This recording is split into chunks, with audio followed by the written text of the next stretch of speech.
Dude, thanks for having me. I appreciate it, guys.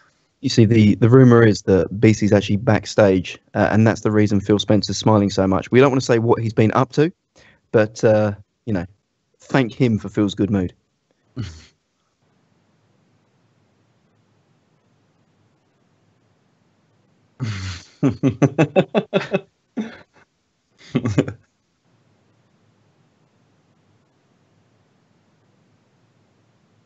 Dude, thanks for having me, man. I'm excited. It's got a lot of stuff to talk about. It's gonna be, yeah, no doubt.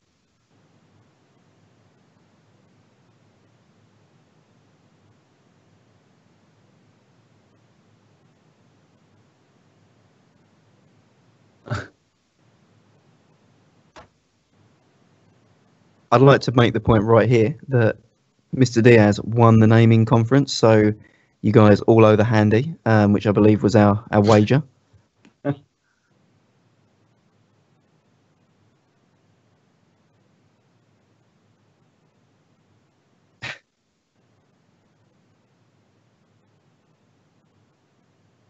Fake news. Fake news. I think I agree.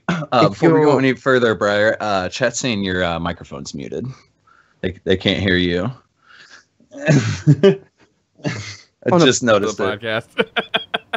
On a plus side, Briar said that he doesn't like anyone in chat and hopes that you all leave immediately because he's fed up with this bullshit after 159 episodes. Also fake news. This is the second lie that Gary has told this podcast. Yeah, you need to take a leaf out of your illustrious leaders book, and what you do is you fire me before I get closer to the truth. That's the way to go forward. Anyway, moving forward. So I want to give Wilson just a second to kind of introduce himself. He's well known in my chat. He's basically famous as far as I'm concerned. He's the nastiest sniper this side of Venus in Destiny. And just introduce yourself real quick, Wilson. For those who don't know, my name is Wilson. Just kind of your average everyday gamer, man.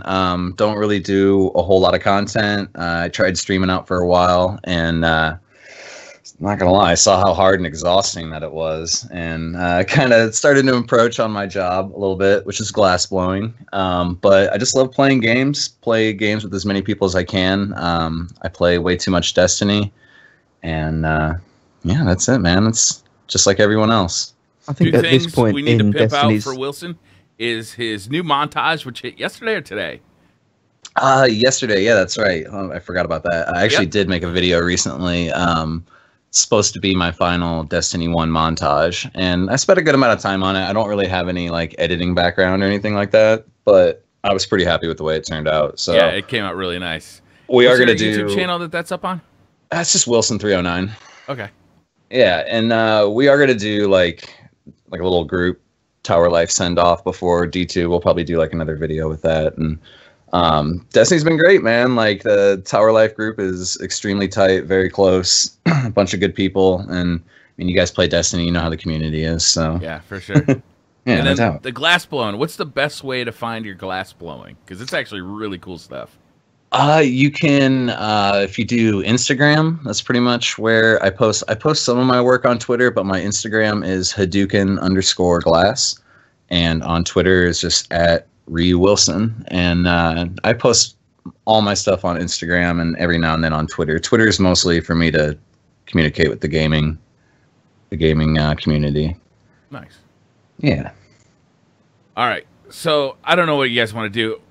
You guys are my favorite murder crew in PUBG. So that's what I've been playing. Is just trying to murder people in PUBG. And frankly, it's done best with friends. But that's been the game I've been playing for the last 3 weeks. So I'm just going to move on past that. Gary, what have you been playing for the last week?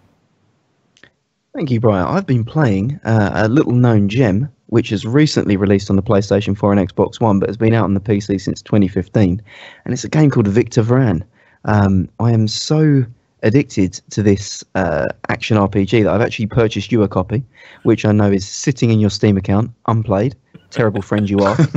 I downloaded it, though. Oh, thank you there. I'm going to buy one for Wilson at the end of this show. Yeah, it's actually about $2 at the moment on PC. So if you're a PC player, yeah, I'm handing these out like bubblegum cards. You know, they're just going out to everyone. So just hit me up. I'll send you Victor Vran. I won't even message you back. That'll be the Steam key that goes back to you. Very nice. Yeah, on the topic of it, it's an action RPG from a Bulgarian studio called Haimimon Games. I'm going to go with that pronunciation. They're the creators of the Tropico series. So if you ever played Tropico, they're the guys that made it. It's very much Diablo inspired in a gothic fantasy world where science and technology meet and form a really interesting dichotomy. It's a world where they both have a place. It's very action focused and it plays exceptionally well on a controller or on a keyboard and mouse. It's 60 frames per second on all platforms, even if you are on the OG neglect box, which will be a thing of the past soon. Still 60 frames per second on there, so you can feel part of the master race. It is very simple on the surface, but it's got an absolute ton of variety and customization if you want to dig into it. The game chooses to prioritize gameplay and addictive map challenges over complex stat balancing and min-maxing. So for me, it scratches that itch for me on looter shooter or looter grinder without needing to spend hours and hours min-maxing. So, Brian, you're a Diablo fan. What stopped you getting into this? Why have you neglected me as a friend? PUBG stopped me. That one more game syndrome has just taken over my life. My wife is ready to leave me. Like, she's out. I'm pretty sure the kids have already moved out. I haven't seen them in 2 weeks. Just give me my PC. Let me have my PC so I can PUBG. Yeah, it's just breaking up marriages all across America at the moment. I've heard. Did you play Victor Vran on the console, or have you only played it on PC? I've played it on PC, but I may as well have played it on the console because I've used an Xbox One controller. Oh, you did? Exclusively. Oh, nice. Yeah, I mean, that to me, I tend to play more action RPGs that let me use a controller. Mm-hmm. So my preferred platform for Diablo 3 is the console on the basis that the PC doesn't support controller. It's click movement. And I like to sit back and enjoy those and just grind and get into a groove. And I find when I'm clicking and constantly having to move there, I get RSI after a while. So for me, it's much more... and I'm a controller peasant. I'm rubbish with it, but that sort of game works. I'm with you, actually, Gary. Is when I play Diablo, I prefer it on the PlayStation because I do prefer the movement, using the analog stick to actually move the character instead of clicking to where I want the character to go. It just feels better to me. I actually prefer it on the console, so it's good to hear that Victor Vran has a similar control style. And it's an immediate thing. If you want to use the mouse for inventory management, you can just move the mouse and it's instantly responsive to it. You don't have to go into the settings and change that. So you've got dual controls on the PC at least.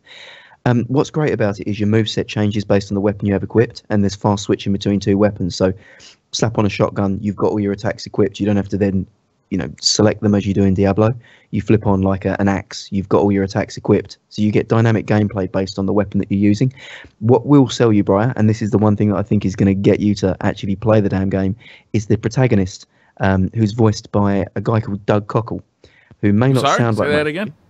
Doug Cockle, who's a voice that I know you've spent many hours listening to and enjoying, because he plays Geralt in the Witcher series. Oh, really? Yeah. Nice. And he's actually a stretch for him. He's going out of character because he's playing a monster hunting demon slayer for hire, which is a real departure from The Witcher. Which that doesn't ring a bell. That seems like a completely new idea. Yeah. Exactly. But Not typecasted at all. He approaches it with the same dry, believable delivery and deadpan humor and, almost satiric look on the world, like he's sort of stepping out looking in. And the game itself, it does really intelligent commentaries on things. So the thing that I want to mention is that on the PlayStation and the Xbox, when you buy it, you get 2 expansions bundled in with it. The PC, you do have to purchase them separately. Fractured World and Motorhead. Fractured World's really just a take on Diablo Greater Rifts to give it more depth. But the one that, to me, that stole the show and got me absolutely hooked on the game is the Motorhead Through the Ages expansion.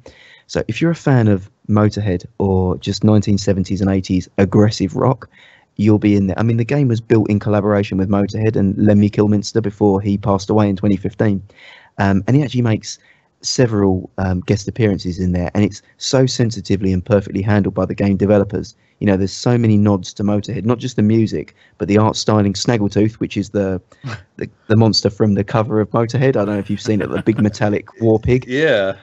Yeah, Snaggletooth's like one of the main enemies in it. And you got Lemmy actually was famously doodled in a bar, and the barman again handed all the doodles in. So you unlock the drawings that Lemmy's done on the back of napkins at the pub. So it's real nostalgic touches to it. The music is amazing through the game. It's beautiful Latin classical guitar solos to devastating, downright loud, aggressive music, things like Ace of Spades and Jailbait from Motorhead. Unequivocally would recommend this game to any fan of the ARPG genre who wants something fast-paced and frantic with a lot of replay value, but something, again, which has got humour and comedy, and it's very biting and very current.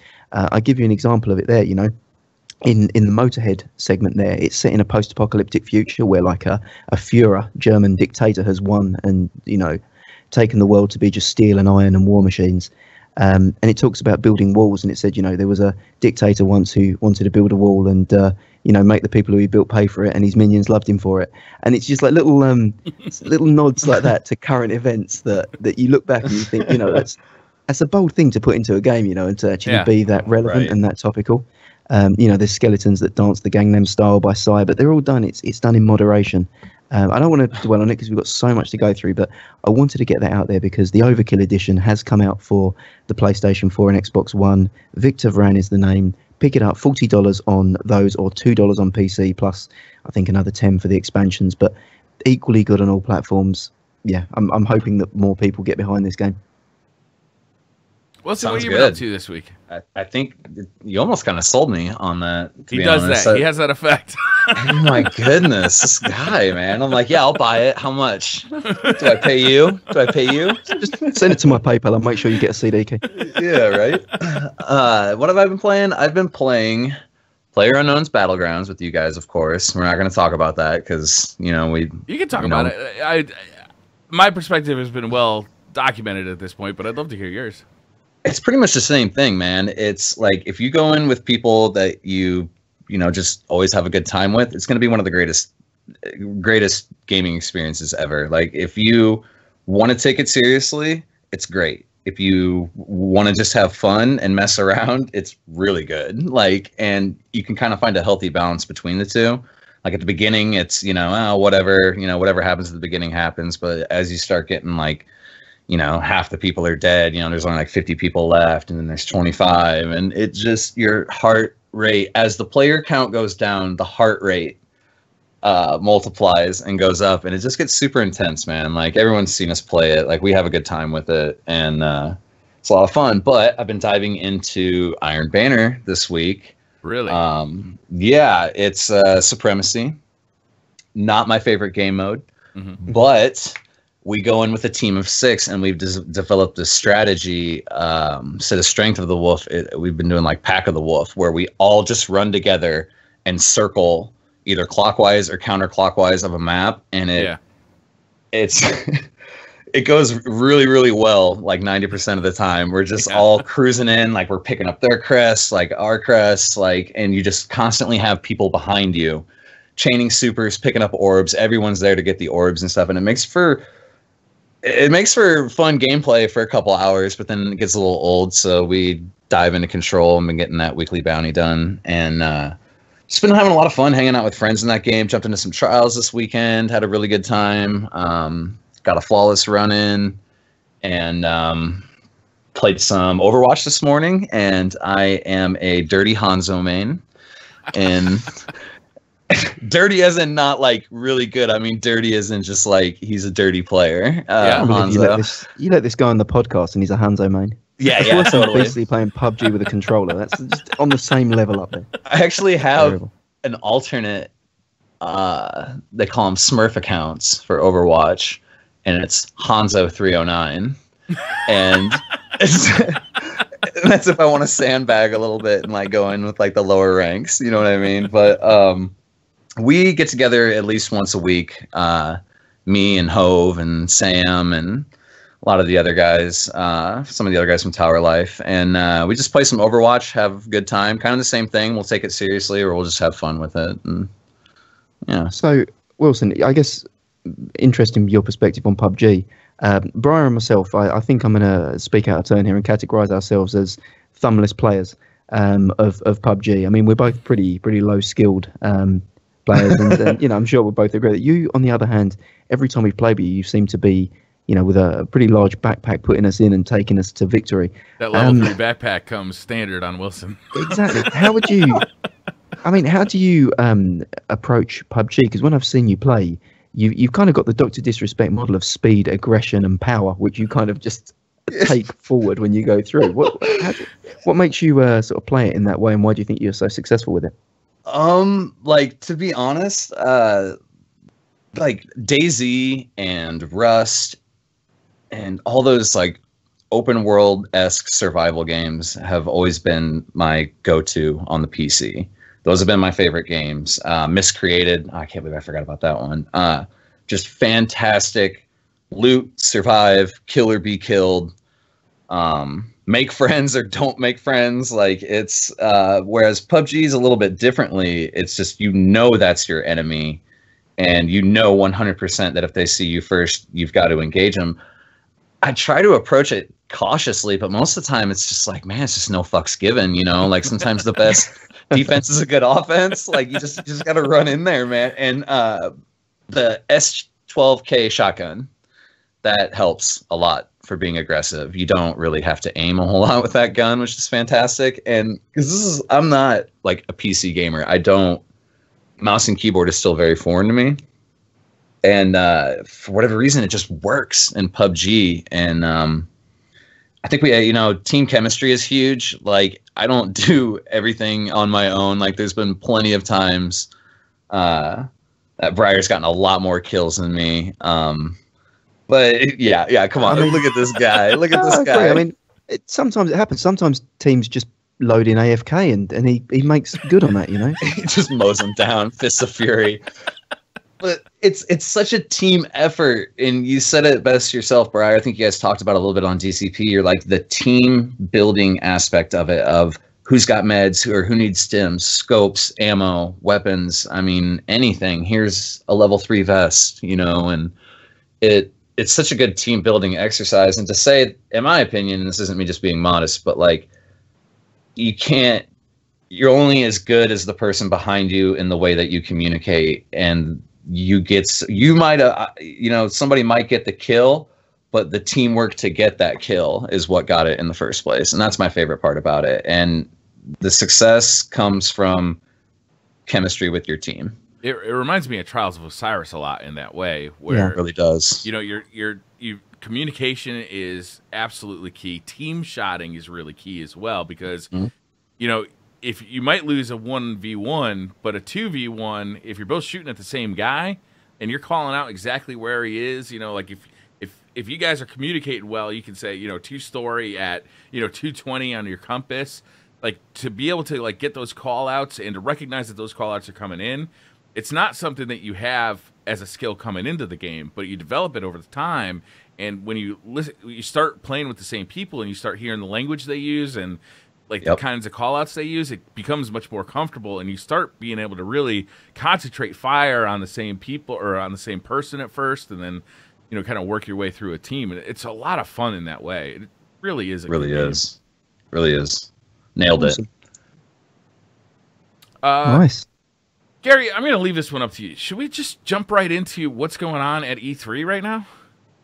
I think we should. The next thing up on our scheduled list, which is stuck to vigorously with military precision on our show planning, is the EA Play conference summary. So at the moment, the Microsoft conference is hot on the press. It's happening as we speak. In fact, I'm watching a live blog of an orc have his head removed from his shoulders. So, you know, that's happening. But while that's happening, maybe we should revisit what happened yesterday at EA Play. It was yesterday, wasn't it? I'm not imagining that. Yesterday? Yeah, that was yesterday. Yes. Perfect, because there was a lot of good stuff, actually. That conference, for all its awkwardness and some very, very odd presenting choices, especially the YouTube content creator, that guy. Yeah, that guy. I felt bad for that guy, man. He clearly had a malfunction on his... I think he had a malfunction on his brain cell. That was the main thing. I think it was his, what do they call it, teleprompter? Just like, it either went too fast for him to read it, and they had to reset it for him, or something, because like something definitely went wrong for him, and I felt bad for him. Yeah, that's unfortunate when you get put on the spot like that. Yeah, I mean, he did tell us he was a YouTube creator twice, though, so that's the one thing that stuck with me. So, you know, quality channel right there. I just subscribe right now. Yep. Like, comment, subscribe. I'm out. Yo, my name's Jesse. I'm a YouTube creator. That was about it. That's all I took from it. You know, Good. It's good. I don't know if you want to go through it game by game. So I've got the games lists here. We can spend as long or as short on each one as you want, and see what you got. So first game as it came out the bat, I believe, was Madden NFL 2018. So do we have any American football? I'm going to call it American football because the real football is played with a circular ball. You guys That's have the just third lie appropriated you've it. told during this podcast. The Thank third you. British I'm putting that down. falsism. I will not have FIFA soccer discussed on this podcast. Thank you very much. Madden 2K18. Do we have any football fans first? I haven't played a Madden in a long time, but the addition of the story mode that they're taking out of FIFA and adding to, or not taking out, but they're borrowing from FIFA for feature-wise and adding to Madden, that actually is a really interesting feature. And I've heard good things about that mode in FIFA. Gary, do you play FIFA? I've played some of the sports games, yeah. I've played some of the classic FIFA. I actually think the best campaign mode was in the old wrestling games, the WWE games, where you used to play a season behind the scenes and get embroiled in that. And bringing that to that, I think this is slightly different to that in the way that they've presented it, at least. Wilson, are you an American football star? You're an all-star quarterback, valedictorian, or whatever you guys call it? Nah, man. I was too lazy to play sports growing up. No worries. I want to patronize someone there if you're like, yeah, man, I throw I could throw a pigskin a quarter mile or whatever. Easily over that American mountain. term is. Like Uncle Rico. But yeah, the long shot campaign mode, it's almost like coming up through the ranks as just a young guy who's starting from college football and then going right the way up to the NFL. And it's actually starring Mahershala Ali, who's the I guess the antagonist from Luke Cage. And I know you watched that, Brian, the guy who owned the nightclub. He was in Moonlight as well. And that, to me, really, the fact that they're getting AAA talent in, Hollywood talent in to do this sort of stuff shows that they're really putting some effort behind it. And the other thing I took was it's using the Frostbite engine, so it's going to look beautiful. It's the first time they've used it, right, for this? It is, yes. They took a year out. Like, it looked fantastic. They always look great. The sports games always look really good. And I'm not a big man. I think the last sports game I may have played was like NFL Blitz or something. Man, I was on like N64. Yeah, those are really good. Maybe some NBA Jam here and there. But the unrealistic sports games were pretty much the ones that I played. I do have some friends that play a lot of sports games, and they love those story modes, man. Like they praise them, and there's RPG elements and stuff that are involved in some of them. And they said that's what gets them, man, is the putting out like a bit of a skill tree and progressing your player and getting onto teams. They even have like decision making in this, where the decisions you make will actually affect like which team signs you and how you're looked upon by that team, like that kind of stuff, which is really interesting. Yeah. I mean, it is kind of playing catch up on. If you're looking at it in a cynical way, it's playing catch up on all the other sports games that have had this for years. But I guess if American football is your jam and you like this, then it's the perfect addition to have and something that will keep you playing the game. Agreed. So that's it. Next in the list was Battlefield 1 in the Name of the Tsar DLC. Headline takeaways from that: 6 new maps, new vehicles, a new mode called Supply Drop, the option to play what they're calling a competitive new game mode, which will be fully revealed at Gamescom August, the inclusion of the Russian Women's Battalion of Death, and a monthly update through the summer, which will include another 2 maps, bringing the total new maps by the end of the year to 8. Do we have any Battlefield 1 fans? What do you guys think? Brian, Wilson, you guys played it? That just has escaped me. Ever since it was released, even when I started first hearing about it, I'm like, I gotta play that. But I just haven't had a chance to download it and put it on my PC yet.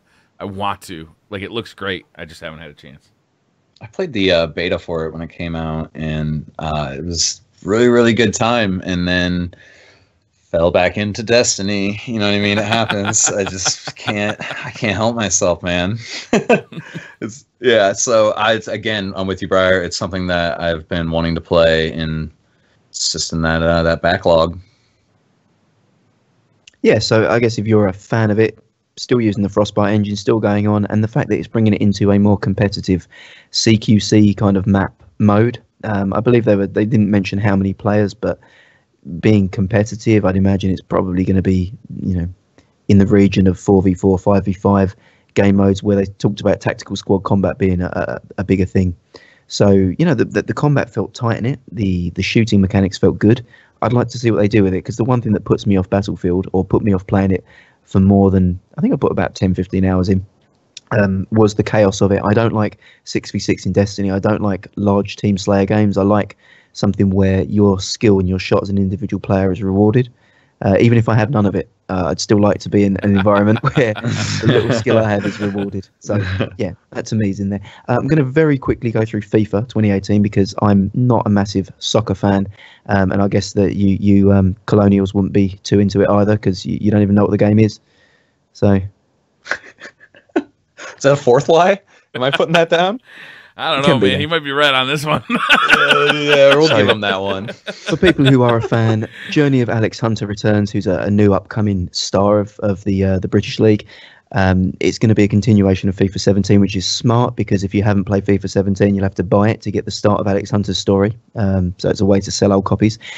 Interesting part of it is that FIFA 18 has been officially confirmed for the Switch now. However, it's a custom version that will not use the Frostbite engine and is suffering, quote, significant visual concessions to launch on September 29th. Have you guys seen it on the Switch? No, I haven't, but it seems smart to get it out on the Switch. Yeah. Yeah, I mean, it looks awful. As far as I understand, it plays awfully from people that have played it on the Joy-Cons. It plays bad too? But again, if you're playing it on tabletop mode with 2 Joy-Cons, how bad can it look on like a 5 or 6 inch screen, whatever the hell it is, their 8-inch screen? I don't know. Yeah. It probably looks okay. But yeah, improvements have been made to dribbling, campaign, stadium atmosphere, substitute control, player likenesses, and motion capture. But the main takeaway is that the Switch is definitely not the same game. It's a custom built game for the Switch. Really? So, even with a Pro controller, it's playing like ass? Or is it don't just know that. the Joy-Cons? As far as I know, the influencers and content creators that have played it and commented on it were given Joy-Cons each and asked to play it in that way. Yeah, not fun. Here, play baseball with this stick and this rock. Go over there. Like, it's pretty much what it this is. Game's stupid. Yeah, I mean, it's meant to be sort of back to the 2D sprites in the stands for the audience, and it is what it is. It's a Switch. It's not meant to be a killer thing, but it's the first time you can play a fully fledged version of FIFA on the go. You kind of had it for the Vita, but again, it wasn't multiplayer. Was the next game that came out. Did you guys see that? What do you think? Why don't they ever just put Too Fast, Too Furious or Fast and Furious license and Need for Speed together and just like get it done? Vin Diesel's expensive, man. Vin Diesel costs money. He's Groot. Didn't you know that? The guy is Groot. You make a good point. He is Groot, so like he is kind of the hot commodity right now. But you just got to wine him and dine him a little bit. I agree. That's actually a really good. That's actually a really good idea, Briar. Like, I mean, they pretty much go hand in hand. Like, yeah, I don't get it. I'm not a racing fan. I'm not a Fast and Furious fan. The games look amazing, though. Like, yeah, they look nice. They look fantastic. The fidelity on them are. So I got 3 points on that one. Need for Speed Payback. They showed a highway heist, which is, as you say, they're calling it an action set piece. So they've tried to capture the feeling of playing a movie. They've got a series of those. Didn't say how many, but missions which are almost like playing out a scene from an action movie. Very heavily influenced by the first Fast and Furious movie with the heist of the lorries or the one where they're driving like their cars under the tractor trailer trucks? Yeah, funny story there. Do you know what they were stealing on that? VCRs. That was what they were stealing. Really? Crates of VCRs. Boy, it's been a while for that series, man. huh? Yeah, man, go back and watch it. Some special VCRs. I think some of them were the VCR DVD dual. They were. They got the combo. Oh man. Well, those were so expensive when they first came out. The finest of Panasonic's wares there on the because they're shutting up the vehicle as you see at the start. They're like, man, they got some goods on this lorry, and it's just like a load of old VCRs, man. You just give them away nowadays. if anything, the guys in the 18 wheeler will be throwing them off the back of it at your car, just like take it. Yeah, but like Goodwill pays, they'll take them from you. You know what I mean? You can get good money for them at Goodwill. You know, but hopefully they saved them because they don't even make VCRs anymore. There's still people out there. They got like all those Disney tape cassettes. They want to watch those things. My mom just tried to give me like all of those from back in the day. There's like 50 or 60 of them. I'm like, we don't even have a VHS player. Yeah, right? Like, what are we going to do with this? Yeah. Somewhere, Dominic Toretto's lockup is just like a vintage arcade there of just quality VCRs, as far as we know. It's also got a lot of 8-tracks in there and... mini disc players. Mini disc players. The games on a 24-hour day-night cycle confirmed with the most expansive off-road maps a Need for Speed game has ever had, with off-road vehicles, so 4x4s and Hummers, etc., to do that kind of gameplay, and we'll have an improved multiplayer. So more to come. If you're into Need for Speed games, it looks to be a good one. The vehicle collision looked awesome, though, where like you were talking about, like they wanted to make it look cinematic, and when like the cars would crash, it looked pretty. The cinematic aspect of it looked pretty cool. So I gotta admit, I did like Burnout. Burnout was a great franchise for that. That was a good franchise. That was a good franchise. Burnout Paradise is amazing.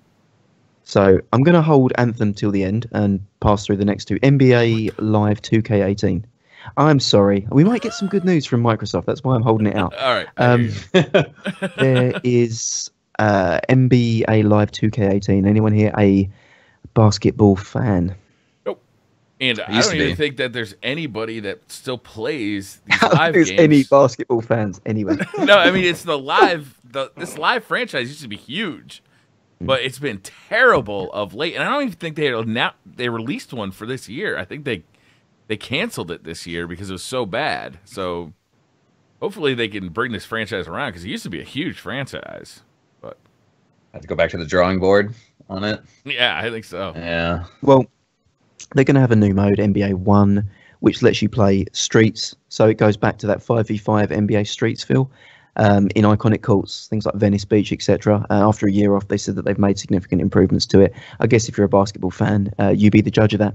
Next up was Star Wars Battlefront 2. You guys hyped for it. Did you like Battlefront 1? I did. Yes. I actually really did like it. It was light in content, but what was there was a lot of fun.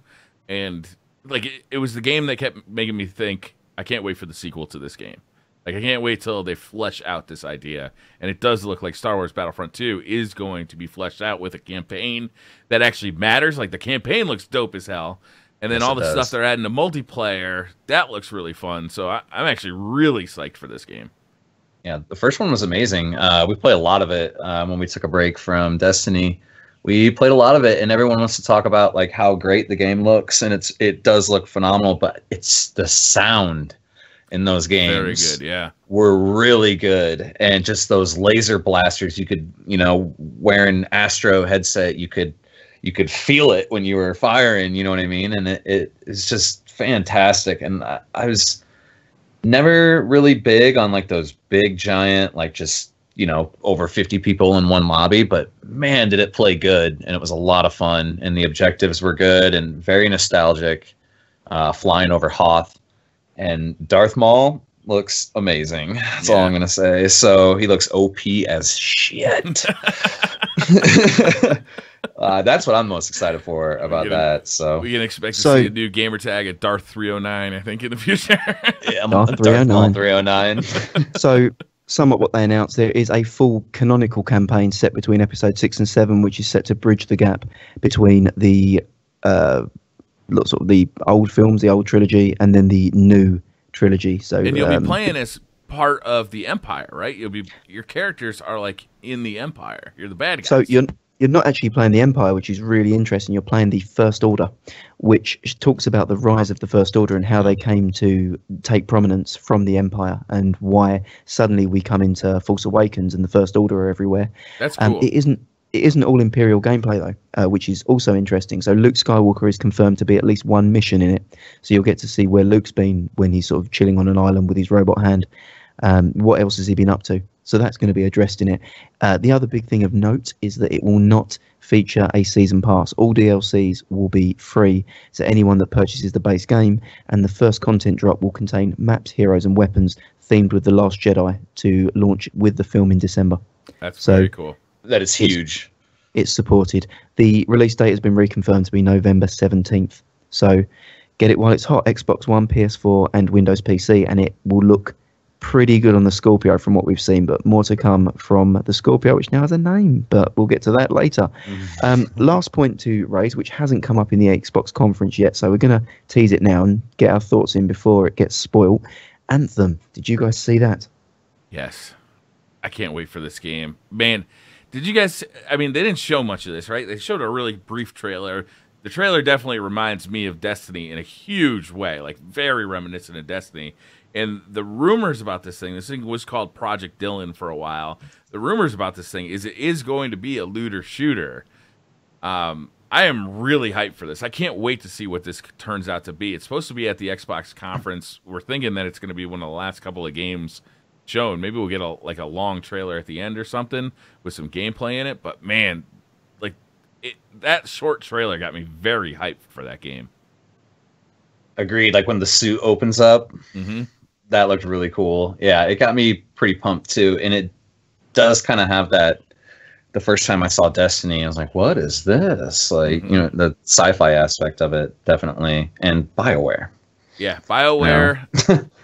Competition for Destiny, I think it'd be a good thing, right? The Division didn't really do that.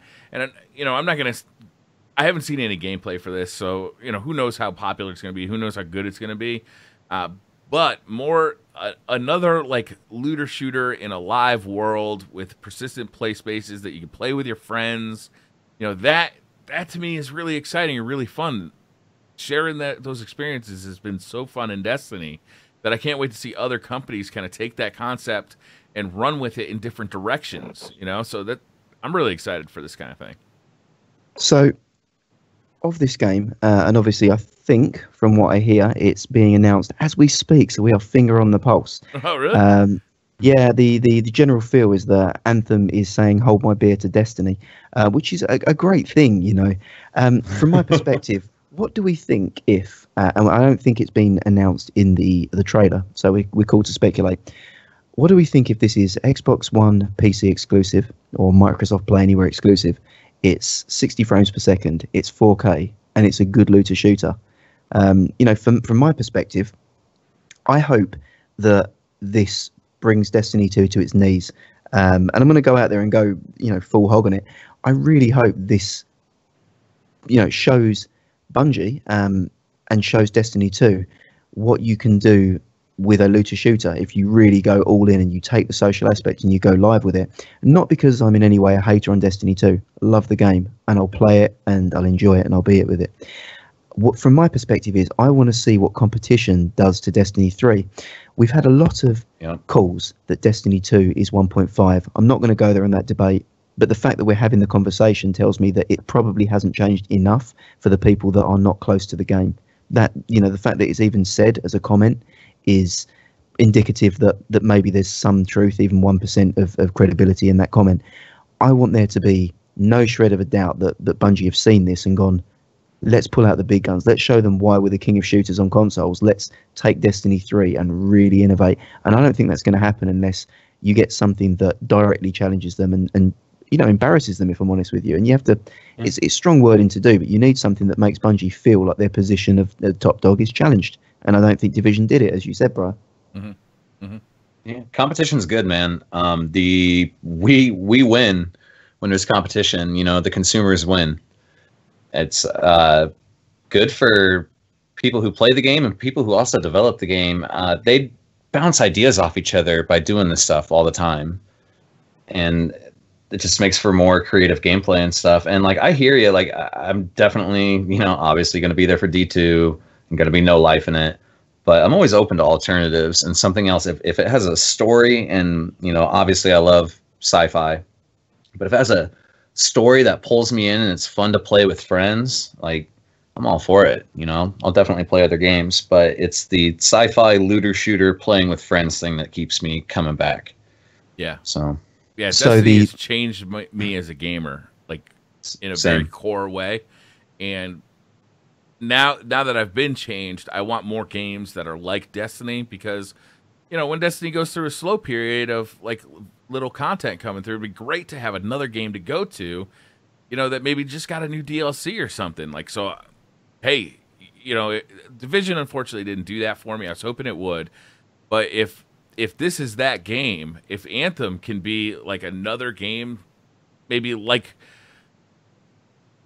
a different way, but like Destiny, that has that social experience and has that, that loot-driven aspect. Great.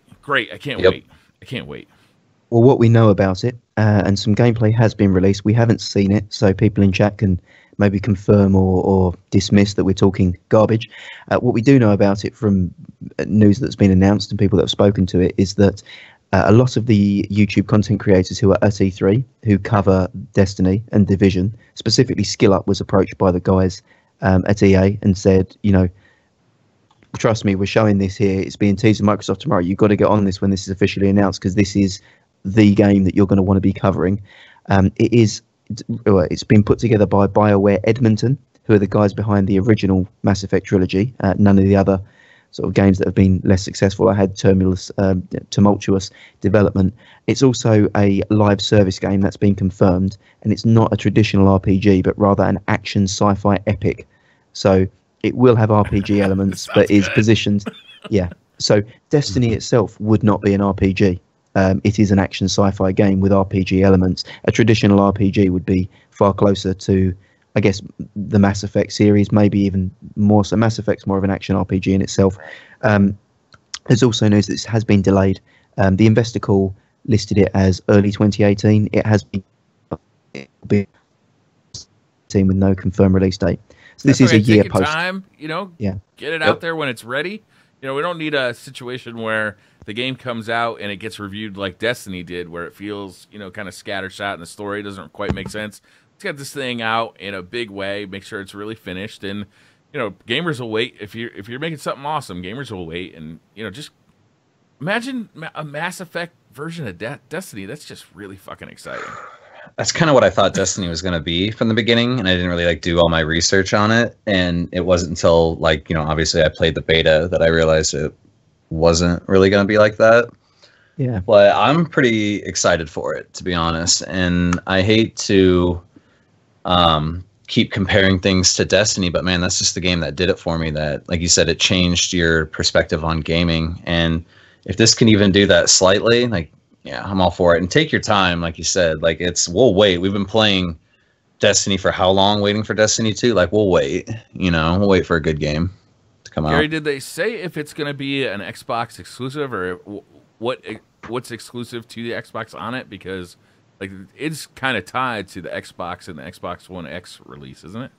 From what I see, it has nothing around Xbox exclusive on the announcement. I'm sure chat will confirm. But the fact that it's at Microsoft's conference it leads me to believe that it will be soft exclusive in the same way that Destiny is a PlayStation soft exclusive. You know, Destiny isn't exclusive to PlayStation, but it is the platform that you'll play the game on. Right, yeah. Simply. Everything Sorry I've to seen any Destiny fans here who are Yeah. playing on Xbox, but it you know, at this point in the life cycle, it's pretty evident that you know, Bungie are tied to Sony quite tightly. All right, looks like I got to apply for a new credit card, get that Scorpio. No doubt. For sure. Now, there's one more game before we get into the Scorpio goodness, and we can call it its real name, because I don't want to do spoilers. And we're actually on track for time. This is amazing. We've had a new guy in, and we've kept to time. Wilson, you are a calming influence on this podcast. I try, Fantastic. Last game was an oddball. It was an indie game by Hazelight Studios, responsible for Brothers, A Tale of Two Sons. And it was a co-op only adventure game called A Way Out, telling the story of two guys escaping from prison in the early 70s and making an emotional journey across America. What do you guys think of it? This looked fun. Did you see it? This just looked like fun. Playing, like, doing all this stuff with a buddy looks like it's just going to be a blast, right? It's like, you know, breaking out of prison, getting in car chases, you know, running away from the police, like doing all this stuff with a buddy. It reminds me a little bit, remember that old game, was it Army of Two? It was a Battlefield Army of game. Two. Oh, yeah. You know, like that kind of a thing. It can be really compelling and really fun to do. It was made by the guys who made Brothers, right? Or the guy? Yes. So The guy, indie studio, Hazelight. So, I mean, he's got a good track record of making cool games. The graphics were really compelling as well. Like, the game, I wouldn't say it looked like a, you know, it didn't look like top end, like Frostbite engine from EA. It just looked personal. Like, it looked like there was, like, I don't want to say an animated aspect to it, but it just looked like characters were real characters. They weren't like fictionalized, perfect version caricatures of, like, you know, it's not Brad Pitt and you know, like Interesting anecdote for you there, actually. Leo and Vince are the two main characters, and I believe it's Vince, might be Leo, one of the two anyway, that I'm definitely sure on that one, is actually the motion capture of the guy's older brother. So the director has motion captured his older brother. That's the likeness of the person in it. And the two brothers have done all of the motion capture work, the green screen sort of animation work.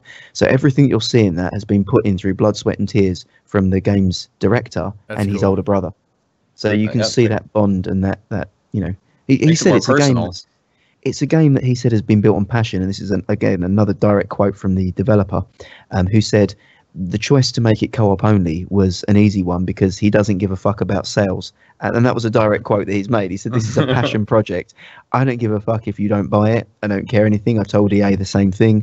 I want to build something because I've not seen it before, and it's a gaming genre that I want to build. He's a guy that made 6 feature movies before he came into games, and he said that the thing he sees done in games all the time is that people try to make games into movies, things like Heavy Rain and other things. Well, they've tried to make a game a movie experience, you know, watching a movie. He said he wants to make it a game first. You know, it's all about the gameplay and the interaction between you and the buddy that you're playing with. He said the story will be strong, and it will be something that will, again, quote, fuck your mind. He's quite useful with, you know, colourful language that he uses. But he said to him, he wanted to make something that could never be made as a movie and had to be made as a game. So very excited about it. Very, very excited. Yeah, it looked really cool. It just looks so different, like the escaping from prison. I was like, man, I can't think of the last game where you had to like really break out of like an actual prison as an inmate, you know, like in a real prison, not like a military prison, but a regular one. And the co-op aspect, I love that, man, that team building and having to depend on your friend and co-op partner. And was it just me, or did it look like they had a split screen portion there for a second? Couch co-op. Yeah, so you could do couch co-op on one console with someone, which I think is awesome because that takes me back. There's 2 ways to play this. There's couch co-op or online with friends. So there's no matchmaking unless you've got a guy that you know that you want to play it with, who you can invite to your lobby.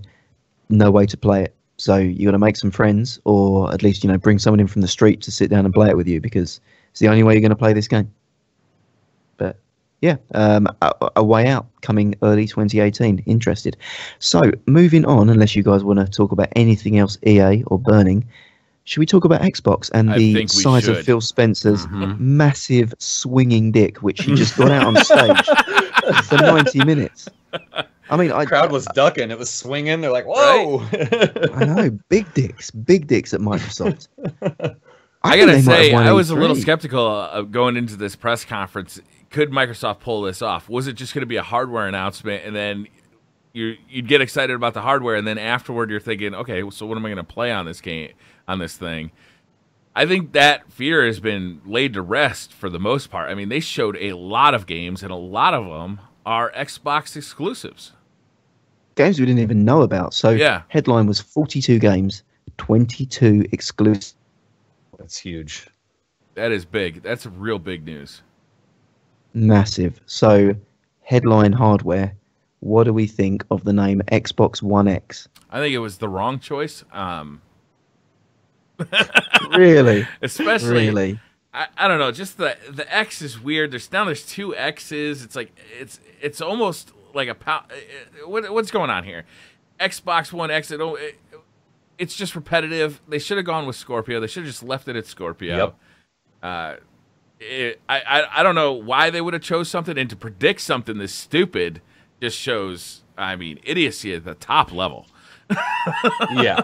What if, here's my thing, that they even slipped up presenting it. They're like Xbox One X. They can't even say it. It's hard to say. The Ubisoft guy called it the Xbone at first. He's like, Xbox. Yeah, the Xbone. That was awesome. But like, here's another thing. X still works. Yeah, here's another thing too. What if you tell like a relative or something, like some kid, I want an Xbox One X, and they think you said S for like the slim model that's going to be coming out. And it goes back to the whole fucking Nintendo thing with Wii and Wii U and Super Mario Brothers and new Super Mario Brothers and the new 3DS and all this stuff. They need to get their shit together.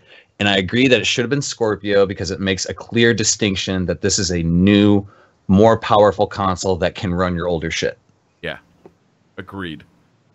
So the One X, how we're going to have to go with it, whether you like it or not. It's the One X. You can call it what you want, but you can call it the Gary Wins if you want. I'll take that. The Xbox Gary Wins is the other version. That works. All right. In all fairness, Gary did predict the name of this thing. We did. What did we?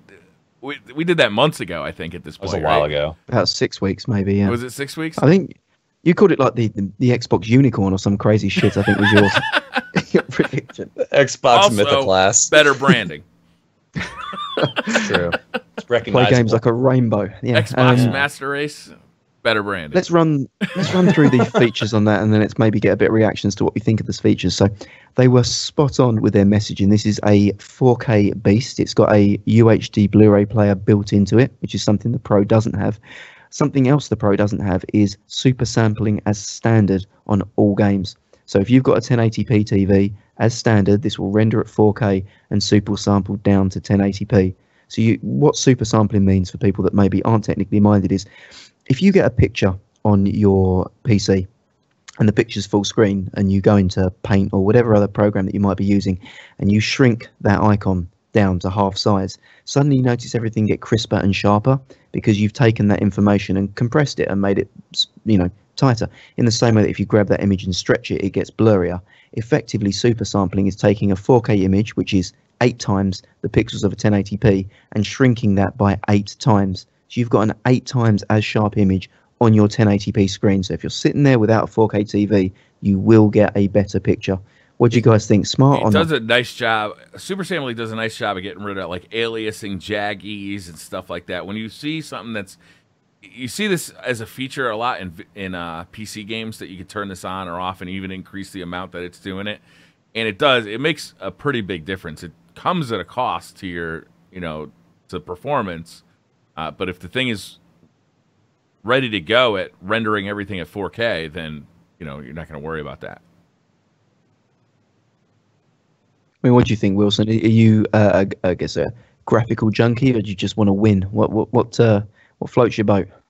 What excites you? I like both, to be honest. I mean, winning's always cool, but like fun is what's most important. But sometimes, man, it is really nice jumping into a game and just being like, this looks so beautiful, and it's like really immersive. And I wasn't too hip on the old Xbox One X at first, man, but dude, they were, like you said, the dick was big and swinging. The graphics of the games looked fantastic, and I wanted to play them. Not only did they look good, but some of them captured, we'll get into them, but they captured my interest a lot, and they look fantastic. Yeah. I mean, it also so I'm kind of sold. I mean, it looks great. Every single Xbox One game, and they were clear to say every Xbox One game will look and play better. So games that don't take advantage of any Scorpio features, obviously the rendering there, will get better and faster load times, as well as anisotropic filtering on there. So anisotropic filtering is just a way of improving the visuals, making the rendering look a little bit better. But faster load times from the GDDR RAM that's brilliant. It's great. You upgrade people who are Xbox One players, and you bring in new players who are like, well, I mean, not only do I get all these games that are optimized for the Scorpio, but you also have this back catalog of games like Gears of War 5 and Halo, whichever, that you can go back to, and it looks even better than when it came out on a release date. That's amazing. That's pretty good. This thing, it throws a long shadow on the PS4 Pro, I think, hardware-wise. It's more powerful. It runs at native 4K. I'm sure that won't be every game, but some games are going to be running at native 4K. It's powerful. It is. And talking about, I mean, we're going to spend a lot of this podcast talking about Phil's dick.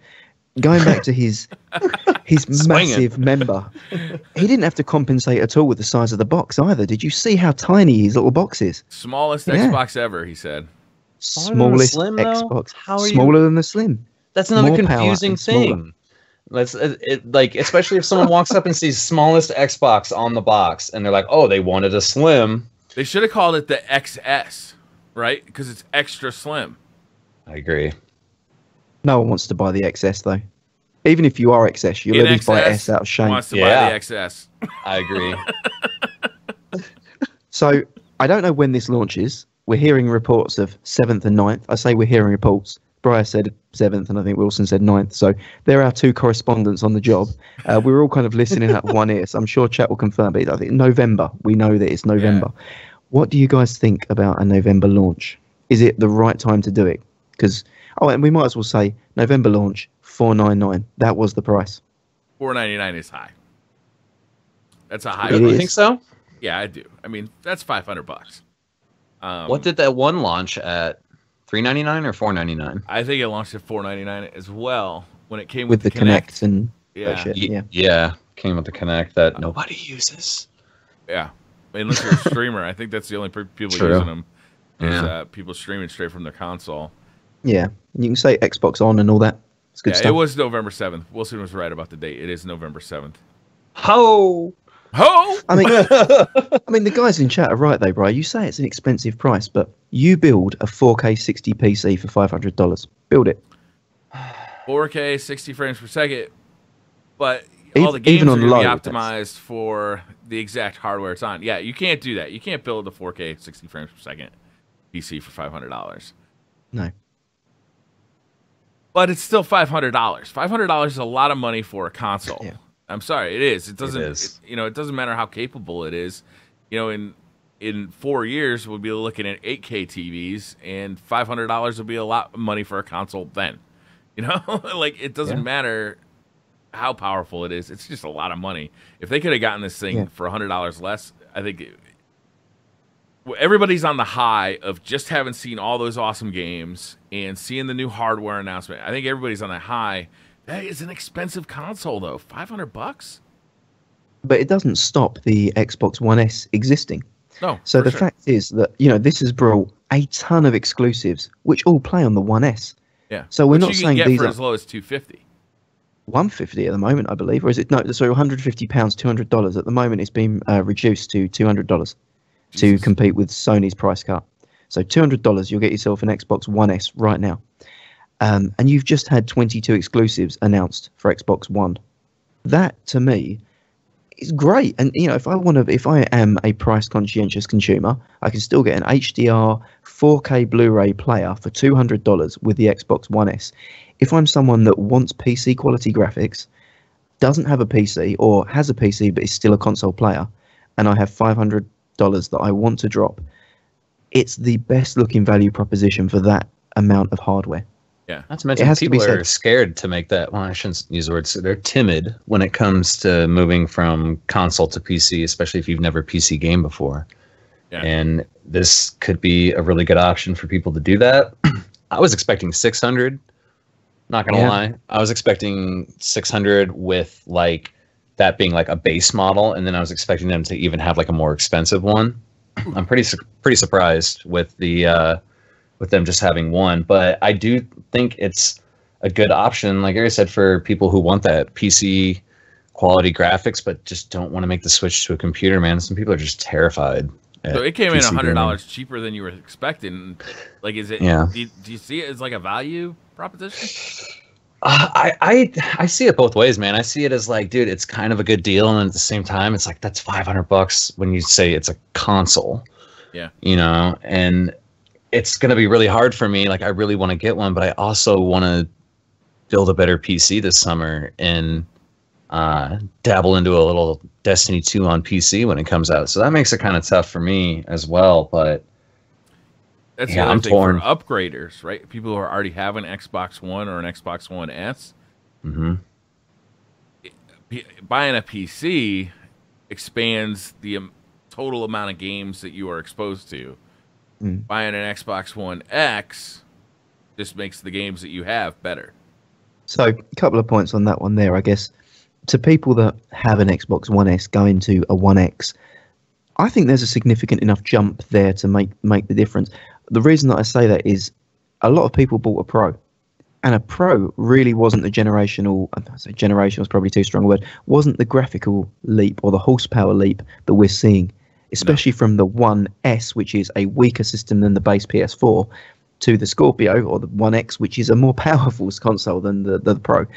To me, this is a absolute no-brainer. If you're coming into Microsoft, this seems like the Xbox to buy. Maybe if you're an existing owner, debatable. And there was a great article on Digital Foundry. I'm going to mention it in BC's absence because I know if BC was here, he'd already have mentioned Digital Foundry at least twice by now. Not a sponsor.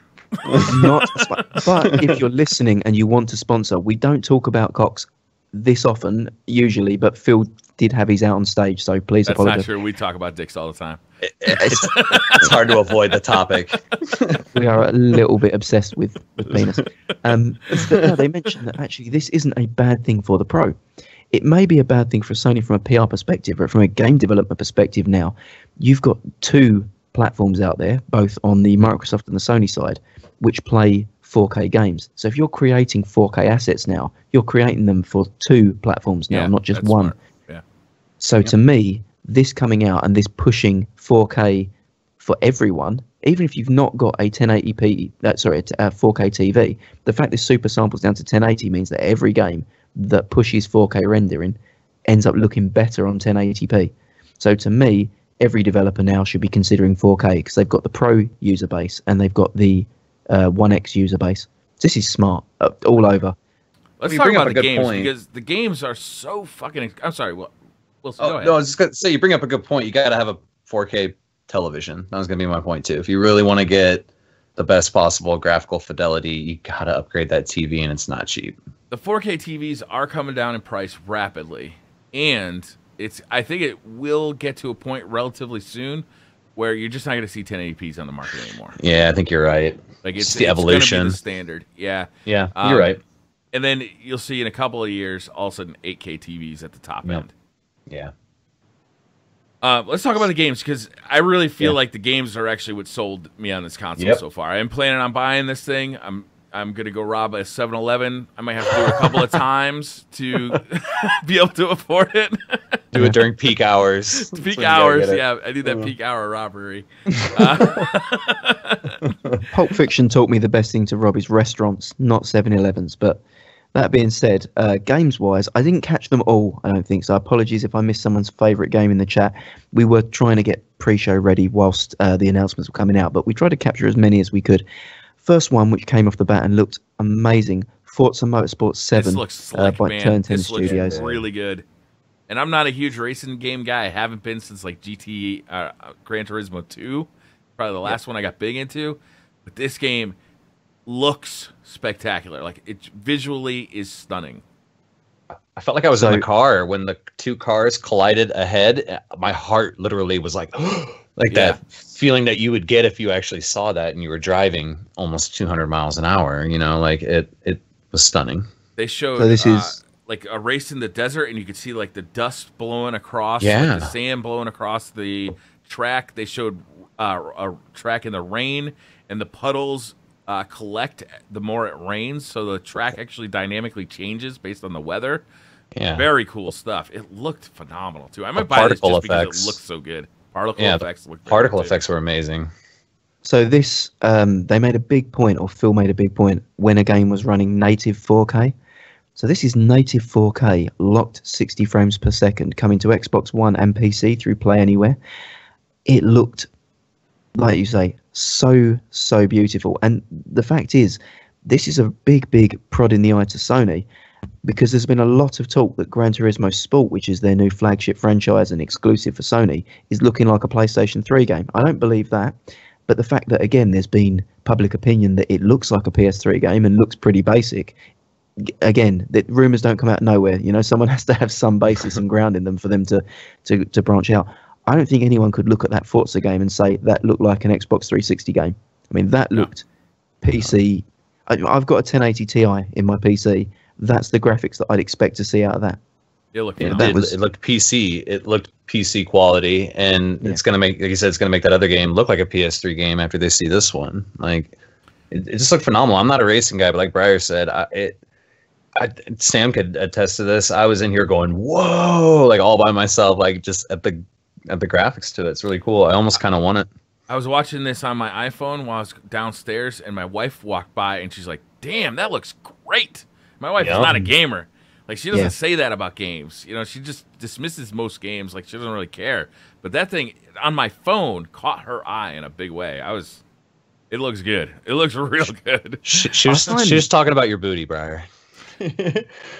Let's, that's what it was. Briar had no pants on as she walks by. Yeah. I think it looks great. No, but I mean, graphics do have that effect, though. I mean, we are simple creatures, and we see something shiny, and we're like magpies. We're impressed. I mean, when I first started, after a long period of playing Destiny almost exclusively, I was a PC gamer. The last console I had was a Sega Genesis. Then I moved on to PS4 for Destiny. I bought the white Destiny PS4, played it for 2,500 hours. Destiny was my game. Went back to PC, got a PC that could play PC 4K 60. I was playing like games that I never would have touched on PlayStation. So Witcher 3, 1080p, 30 frames per second on console. You play it 4K 60 with assets. You're like, this looks better. I want to play this first. This is the one I want to play. Yeah, it's more immersive. I think that it's easy to say, gameplay is what it is. If the gameplay is constant on any platform, and I can play it on a platform which looks amazing, that's the platform I want to play it on. Talking about things looking amazing, Metro Exodus. What did we think of that? Native 4K in-engine presentation, Windows 10, Xbox One, 2018. This game looks phenomenal. The Metro series is a great series of games so far, and the gameplay they showed looked phenomenal. Graphically, it looked lush. It looked beautiful. I don't know what the scale of this game was. It was a little hard to tell. It looked like they were showing it off as being almost an open world type experience. The way he was looking through those binoculars at like far off mountains, like that might have been like, them hinting that, you can walk there. If you can see it, you can walk there. I've heard that before from someone at an E3. Like, see that mountain? You can go there. Yeah. Yeah, where did I hear that? So, like, depending on the scale of it, I mean, these games have been awesome in the past. They do excellent storytelling. It looks phenomenal on the Xbox One X. I gotta say, I'm gonna keep coming back to that too, because even games that we've seen on other platforms, like the PC, it looked great. It looked great. Yeah, and it's the little things. It's the little things for me. When he was walking through that subway area and he looked to that car to his left, he picked the magazine off the dead body, and you actually saw it go into the gun from where he picked it up off the floor. It didn't pick it up, disappear, and then you make the reload animation. He picked it up off the floor, put it in. Those little things that make it more immersive. The gun jamming when he was going away, and he had to open that door, and when he got outside, it gave you that. I was like, oh, is this? It gave me that Horizon Zero Dawn feel for a second when they first showed how open world that was, but then kind of made me think too. I was like, well, some of this open world areas that you can go to kind of look like they were on rails a little bit. Like once you got to the zip line, it's like, okay, these are just little areas in this open area that you can get to. Stunning. Some of the battle scenes looked a little, I don't want to use the word scripted, but it's like you don't really have any control there. Like some of the things were kind of happening, which, that might just be their way of like presenting it. That might not actually be that way in it's game. Coming out in 2018, so it's probably still in heavy development too. Exactly. It was an in-engine presentation, so it wasn't game. It was in-engine scripted. But I think it was pretty good. I mean, to me, I own the Metro series. I haven't played it. I've got a habit, an addiction, maybe should I say?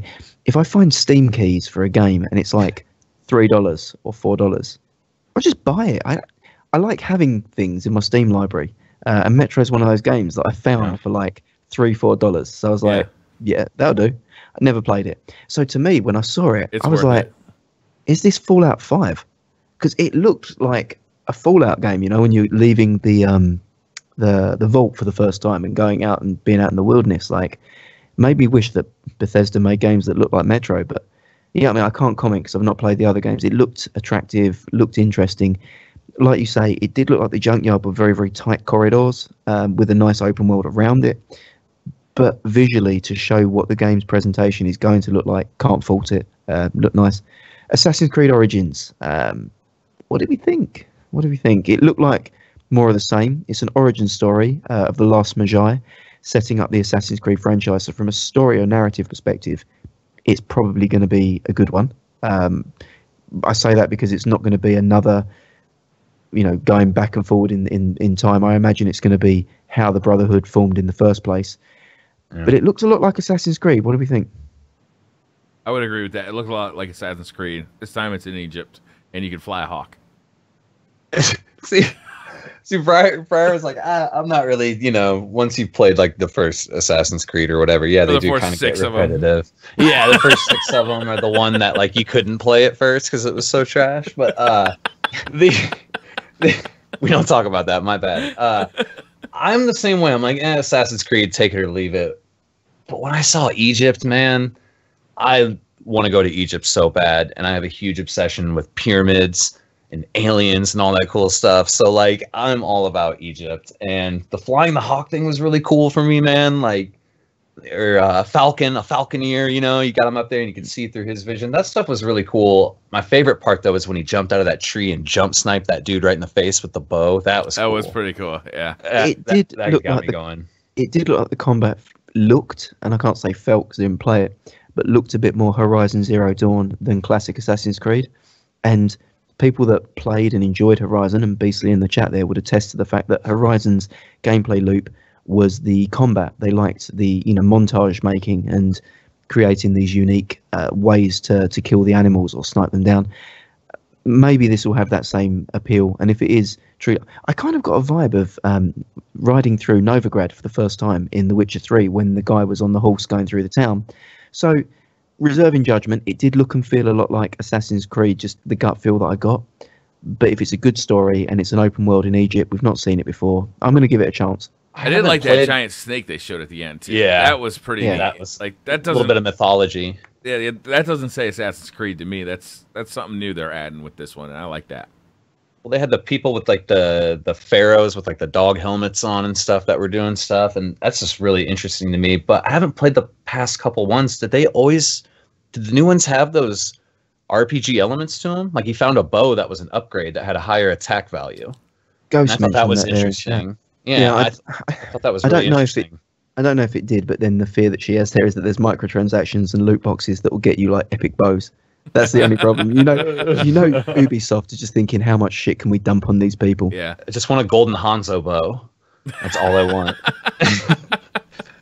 Yeah, it's here's what it is. I mean, that was there. They mentioned Mixer and said that the enhancements are coming. They're really getting behind Mixer as a viable alternative to Twitch. Don't know how many people are going to get behind it, but it's good that they're supporting streamers with, maybe that don't have the hardware to be able to support an OBS or an XSplit kind of setup on a PC and stream direct to Twitch. I know you can potentially do Twitch direct from your console, but maybe trying to come into a Twitch directory on a game that's got a Leviathan with 20,000 viewers is not the easiest thing, but on Mixer, you might be top 5 in the directory. It might be easier to get an audience there, especially if you're playing Xbox exclusive. So the problem is that if you ever do want to move over to Twitch, it's very hard to move audiences from one platform to another. So, like, if you do build an audience on Mixer, you're kind of committing to that platform, right? And with I don't really know a lot about this platform. It's got one really cool feature that I keep hearing about, where you basically can do like kind of dual streams built into the platform itself, which I think is really cool. But like it's scary to build something, try and start building like a stream and a brand and a fan base on a platform that just got bought by Microsoft. Microsoft has a history of like trying these things and dropping them. That's a little scary to me.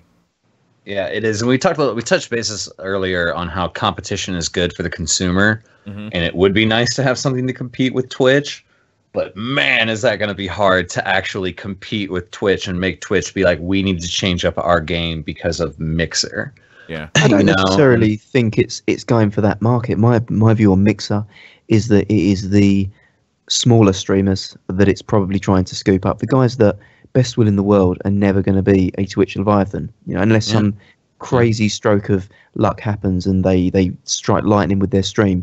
They're only ever going to be a modest streamer on Twitch. And if Mixer supports those guys and monetizes those guys a bit more fairly than maybe Twitch does, because Twitch is you can earn a decent revenue on Twitch, but Twitch seems to be, it's got a kind of a hockey stick effect that when you get above a certain threshold, that's when the income really hits, when you start bundling on, you've got the viewers to be self-sustaining, you're always top of the directory, you're always self-sustaining your income flow. if Mixer has a way of promoting and highlighting smaller streamers to make sure that they can monetize themselves within the Xbox ecosystem, good. You know, I don't think they're trying to go for Twitch, but the integration on the Xbox platform could be huge too, because one of the things that got, you know, kind of lost in time, I think, was how big it was when the PlayStation and Xbox were actually featuring streamers like on the consoles, and they would prefer to show you streamers who were streaming directly from a PlayStation, right? So if you went to your Twitch app on your PlayStation, or you saw that somebody was streaming the game you're playing on your PlayStation, they were highlighting people who were streaming from a PlayStation. So it was actually very lucrative to stream from your PlayStation as opposed to streaming from a PC, because you would miss out on all that free marketing that PlayStation was doing for you. Yeah. Which, if Xbox does that with Mixer, then they could actually, you know, like, okay, I'm scrolling through my, you know, my Xbox menu, and oh, look, you know, Gary's streaming Assassin's Creed Origins. I'll take a look at that, and you know, just instantly brings me into Mixer. I don't even know about the Mixer branding or anything, but all of a sudden I'm a viewer for Gary, right? And then, oh, this guy's pretty cool. I like his personality. I start learning more about Gary. I start learning more about Mixer. That could be big if they leverage that correctly. It could be big. So that's something that they touched on. I didn't get too much on it, but what I did get a lot on was an Xbox One exclusive, which is a personal passion of all of ours. We're all murderers at heart. Yeah. Releasing late 2017, which is also fantastic news, because it means that the PC version will release at some point this year, which is a fucking miracle. Brendan Green came out, the beautiful Irishman he is, and told us that PlayerUnknown's Battleground is confirmed as an Xbox One exclusive.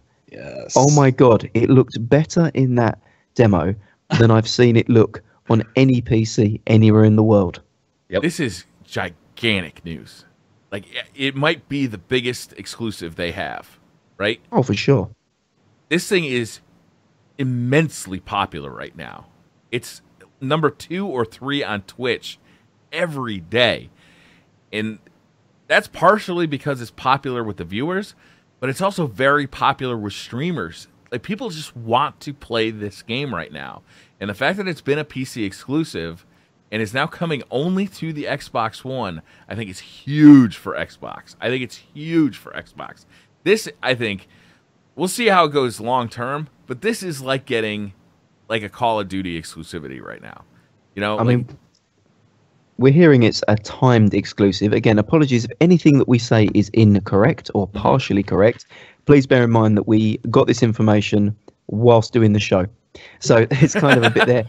But when they say timed exclusive or launch exclusive, Destiny has timed exclusives. The Jade Rabbit's a timed exclusive on Sony, and that's a year. I just want some Xbox players to well, if any Xbox player can tell me how much they're enjoying their timed exclusive Jade Rabbit now that they've got hold of it, then I'd love to hear that. You know, we don't know how long the exclusive rights are for PUBG. If it's 12 months exclusives, that's as good as indefinite exclusive, because within 12 months the game's gone. You know, at that point there, the community is established. So yeah, forgetting the exclusivity rights for a moment, the fact that it's coming to console alone is huge. We heard whispers that it was coming, but that was subject to a final release, which may or may not happen in the future. The fact that it's confirmed it's on E3, I am so impressed. You know, that game is hugely addictive. Once you get the console masses, I mean, it has I believe daily players. When I had a look at it, there are 200,000 daily players on Steam for a PC game that's early access. That's huge. Early Second most highly played game on Steam after Dota. If you start getting console numbers behind that, you know, that's going to spike enormously. Yeah. PlayerUnknown's done such a good job of updating the game, keeping it relevant, keeping people up to date on what they're doing, being very transparent with what they're doing. And just when I play with you guys, being in Briar's chat, there's so many people that are like, I hope the rumor of this coming to console is true, because I really want to get a PC. There's my buddy Dan Drumstone is thinking about, he owns a couple Macs and he wants to get a PC just to play this game. And if it is going to be coming to console, and people don't have to buy a PC to do it. And there's a lot of people I want to play with.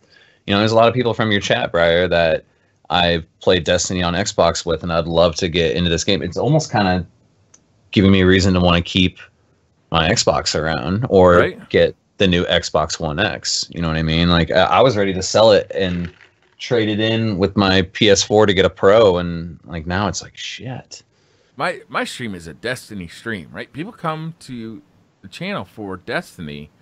The fact that it's been such an easy conversion to start playing PUBG, and people are now asking for it when I'm playing Destiny, that's fucking ridiculous.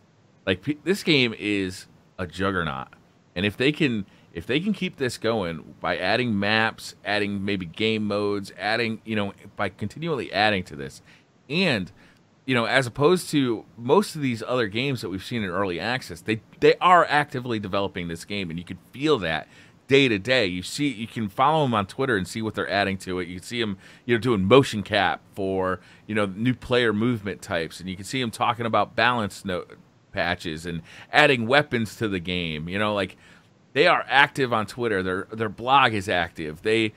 It's not a DayZ, which, you know, it seems to have just been a cash grab as far as I can tell, right? Yeah.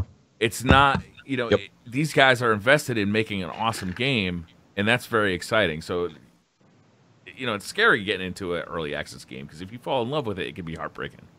But they do seem to be taking care of this brand. Yeah, they have such a bad track record, but they're killing it, man. I mean, I hate to be like, look at DayZ, but fucking look at DayZ, man. Right? Look at DayZ. Look at what you did. Look at what you did. Yeah. Rub your nose in it. Yeah. Do you want to see the body? Yeah, it's pretty much, do you want to see the body? Like, you know, that game is a shell of its former self. And yeah, PlayerUnknown's got a good track record. So, yeah. So the next game that came up, I can't say much about it because we were so giddy like schoolgirls talking about PUBG, but Deep Rock Galactic looked indie, looked a bit like Strafe that came out. Don't know what it is. Sure, chat will tell me. I'm a terrible person for not knowing. Next one was State of Decay 2. We did look at that. Xbox One and Windows 10 exclusive. Hoping this wasn't a timed exclusive or a launch exclusive. I'm hoping it is just an exclusive and I'm not wrong. 4K native, spring 2018. What did we think about that game? Did it look like it was interesting to you? I want to know more about this game, because watching it, like, I can't get a feel for what this game is. Is it going to be a cooperative game where you're almost in like a DayZ world? Is it going to be like this open world? Like, what is it exactly going to be? I'm interested. You've got my attention, but I don't know if I'll be buying it or not. You know? Yeah, I need to know more. Is it, like Briar said, is it like cooperative? Is there story mode? Is it survival? Do I have to worry about other players out there taking my shit? Like, I did see that you have choices, like if you want to help someone or if you just want to rob them. But as far as I saw, they looked like NPCs that you were interacting with. Well, then I wouldn't rob them. Yeah, absolutely. I mean, that's always the easy choice, right? So, I mean, it's quite interesting because the first State of Decay, which was like a survival horror stealth game, was quite, I don't want to say indie. It wasn't. It was published by Microsoft Studios, but it was a small time game that sort of struck a nerve and wasn't really like a big headline Halo / Gears sort of, you know, E3 show place. It's weird to see this now like promoted to front and center on an E3 stage, and it's getting that sort of I guess exposure. But I guess with cooperative multiplayer, that's the theme of the game this generation. People want co-op multiplayer persistent experiences. So, you know, I'm good to kill some zombies. I guess that's something that I could get down with. I know it's a little off topic. It's something I've talked about a lot and I've thought about a lot, is how not only have, like, Wilson kind of repeated this too, is that, you know, I feel like my tastes as a gamer have changed based on the games I've been playing lately. Much more cooperative. I want a much more social experience. But younger gamers, like I'm watching my kids grow up as gamers, and it's all social gaming, right? They don't play. They don't even play really like story modes on games. Yeah. Games are their playground where they're hanging out with their friends. It's the alley behind the 7-Eleven. It's, you know, this is where they are doing their hanging out. It's where they are communicating and being friends, you know. So it's such a different world that they live in compared to where I grew up. or like the kind of relationships I had when I grew up. So all these games, kind of including this multiplayer option, like real multiplayer though, not just like we'll play, you know, a level or we'll play against each other like a Call of Duty kind of experience. This is like we're gonna hang out and we're gonna like do stuff together. I think it's really exciting. I agree. Yeah, looks good. Darwin Project, which I don't know much about the game, but I know that the yellow-shirted esport caster. He was very excited about it. He'd been on some hard drugs before that show because that guy was. He was on something. I'd never seen someone so excited about. They're something. called uppers, is what they're called. He was on uppers. I think it was just the brightness of that shirt, just like radiated, like good vibes and positivity. He was just high on his own shirt. I tell you, something. He was shoutcasting that game like it's been around for 3 years, and we were supposed to know what the hell he was talking about. It was. I've never seen anyone as excited about anything as he was about the Darwin Project. Well, you've never seen a Wilson montage, my friend.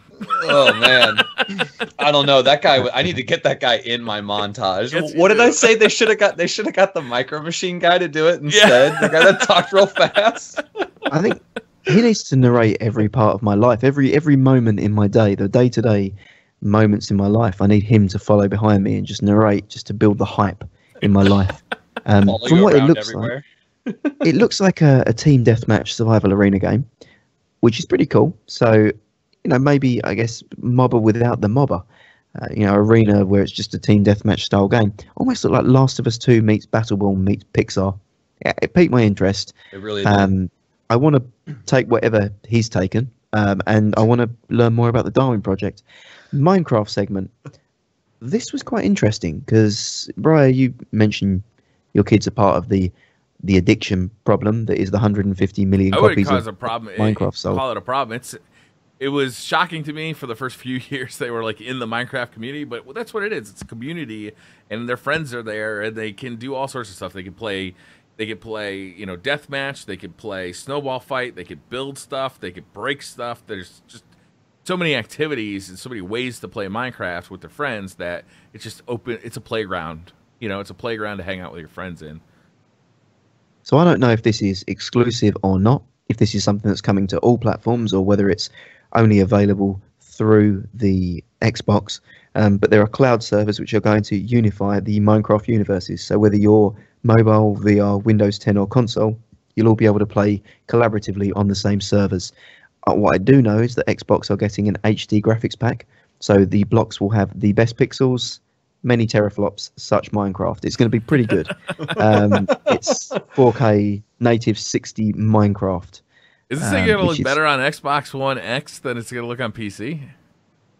Until somebody makes it the same exact texture pack and offers it for download. But at first it will. And I think anything that gets people, like, as a glassblower and being creative, I think any game that helps you explore your creative side is huge, especially for people growing up. To express a creative side and work with people to create something that you're both proud of, like, those skills transfer over into the real world. I mean, let's be real. Like, the game got me at one point in time, man. It's fun to create and be expressive, and you get in there with some friends and stuff, and them unifying all these servers via the cloud servers, that is huge. That's just going to make this game even more big if they can make more friends and it doesn't matter.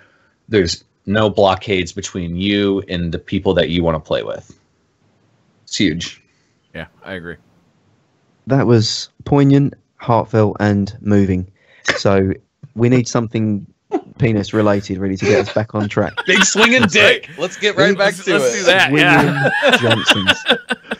The next segment was Phil Spencer talking about his gap year in Japan, I think, where he said he'd gone away and, you know, done some drugs and spent some time backpacking across Japan and come back with a whole host of Japanese developers who wanted to work on Xbox.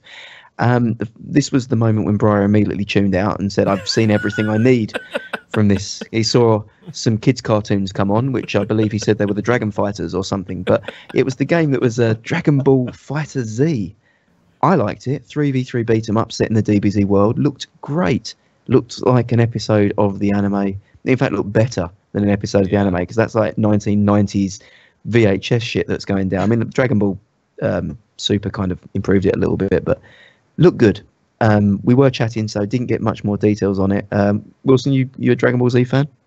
I've watched some of the older animes and stuff, but it looks interesting. I don't know if it's something that I'll purchase. I'll have to check it out. Maybe watch some people play it when it comes out, or just pay a little bit more attention to it. I do like beat 'em ups. Beat 'em ups are cool. I remember Dragon Ball Z used to be 3 or 4 episodes of a guy screaming in orgasmic pain as he was drawing a spirit bomb attack, and it would just be they'd cut back to him every now and then, and he'd still be there going, yeah. It'd go commercial break. You'd see all your commercials, and you'd come back, and miraculously, dude is still screaming. And it was just the biggest Blue Balls episode that I'd ever seen. About pretty much. I remember that a whole series would go by with a guy screaming at the screen. It took a whole season to draw out like one fight. Sometimes, like it was ridiculous. Like this game's gonna have a ton of content. You just scream at each other for half an hour and then launch an attack. What came on? Definitely turn off voice chat for this one. Yeah. What I thought was really, really interesting was the next one, which looked like a console launch exclusive, Xbox One.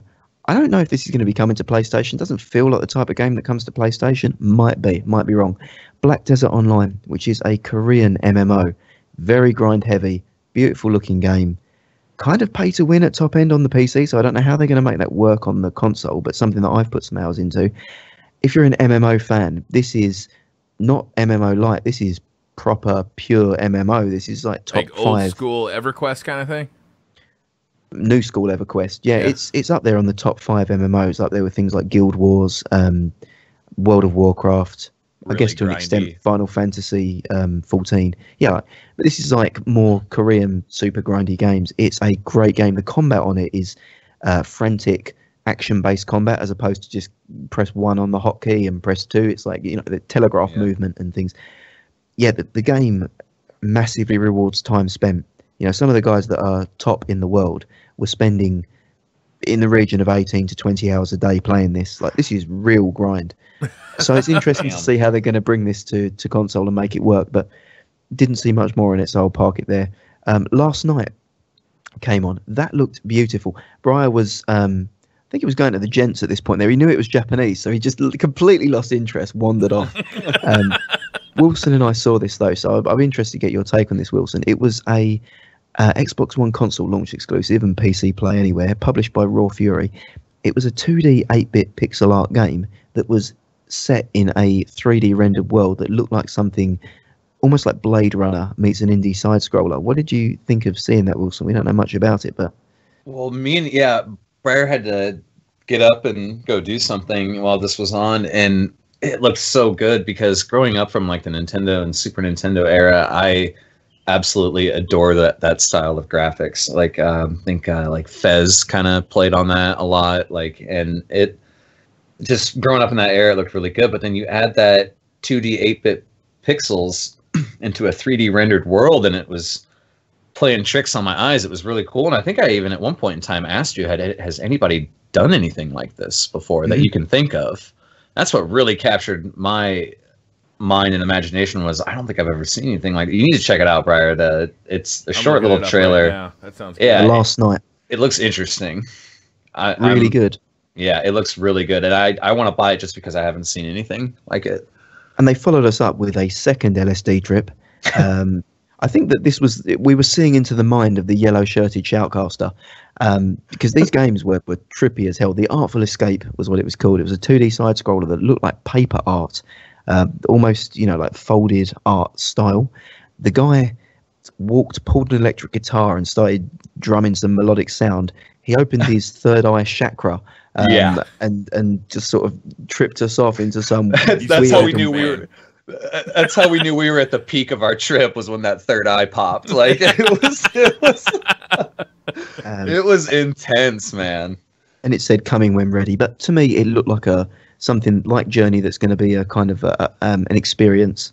I didn't see any combat or anything else there. It just looked to me like something that was going to be you'd play through and enjoy it. The next game, Code Vein, is something that you may be interested in, Briar, if you're a Souls fan. This has been teased. It's the Bandai Namco anime vampire Dark Souls, which is looked like it was channeling the action of Nier, Automata meeting Bloodborne and Souls with a very heavy Japanese anime aesthetic. Look good. I mean, Wilson, you're a Souls player, Briar. You got through Souls. Yeah, I did. I did Dark Souls back in the 360 days. I haven't played any of the new ones. They are brutal, man. Like, I get single player games. That's my vice. I rage in like single player only games when I'm with friends. We balance each other out. You know what I mean? It's like, hey, dude, you need to chill the fuck out a little bit. Like, you know what I mean? But single. I don't think I can go back to it, man. Dark Souls was a love-hate thing. Like, because I have this thing where, like, I'll play a game and then I have to beat it on the hardest difficulty, no matter what game it is. And yeah, you said it right there. So you know exactly where I'm coming from. It's just, what's the correct word? A masochist? Where you're like, that's it. Yep. So I think Beasley hit it spot on in the chat there. It looked like Souls meets God Eater. So it's the I don't know if you've ever played any of the God Eater games where you've got a living weapon that you know the God Eater blade comes out and bites the enemy. Yep. You know the anime chick in it sort of pulled open her mask and sort of shot a tentacle out and attacked the guy with it. Just looks really, really dripping in that sort of Japanese aesthetic. As someone that I guess I call myself a Souls player, Dark Souls 3 is the only one that I've played for more than an hour and completed. Went through it, really enjoyed the new the new approach to Souls. You know, the old games are quite stiff and very unforgiving. Dark Souls 3, they've taken the difficulty down a notch and to me made it infinitely more playable. I'm hoping that Code Vein is an easier game because I am a noob, so I need something that is easy, or easier, and at least it lets me go through it.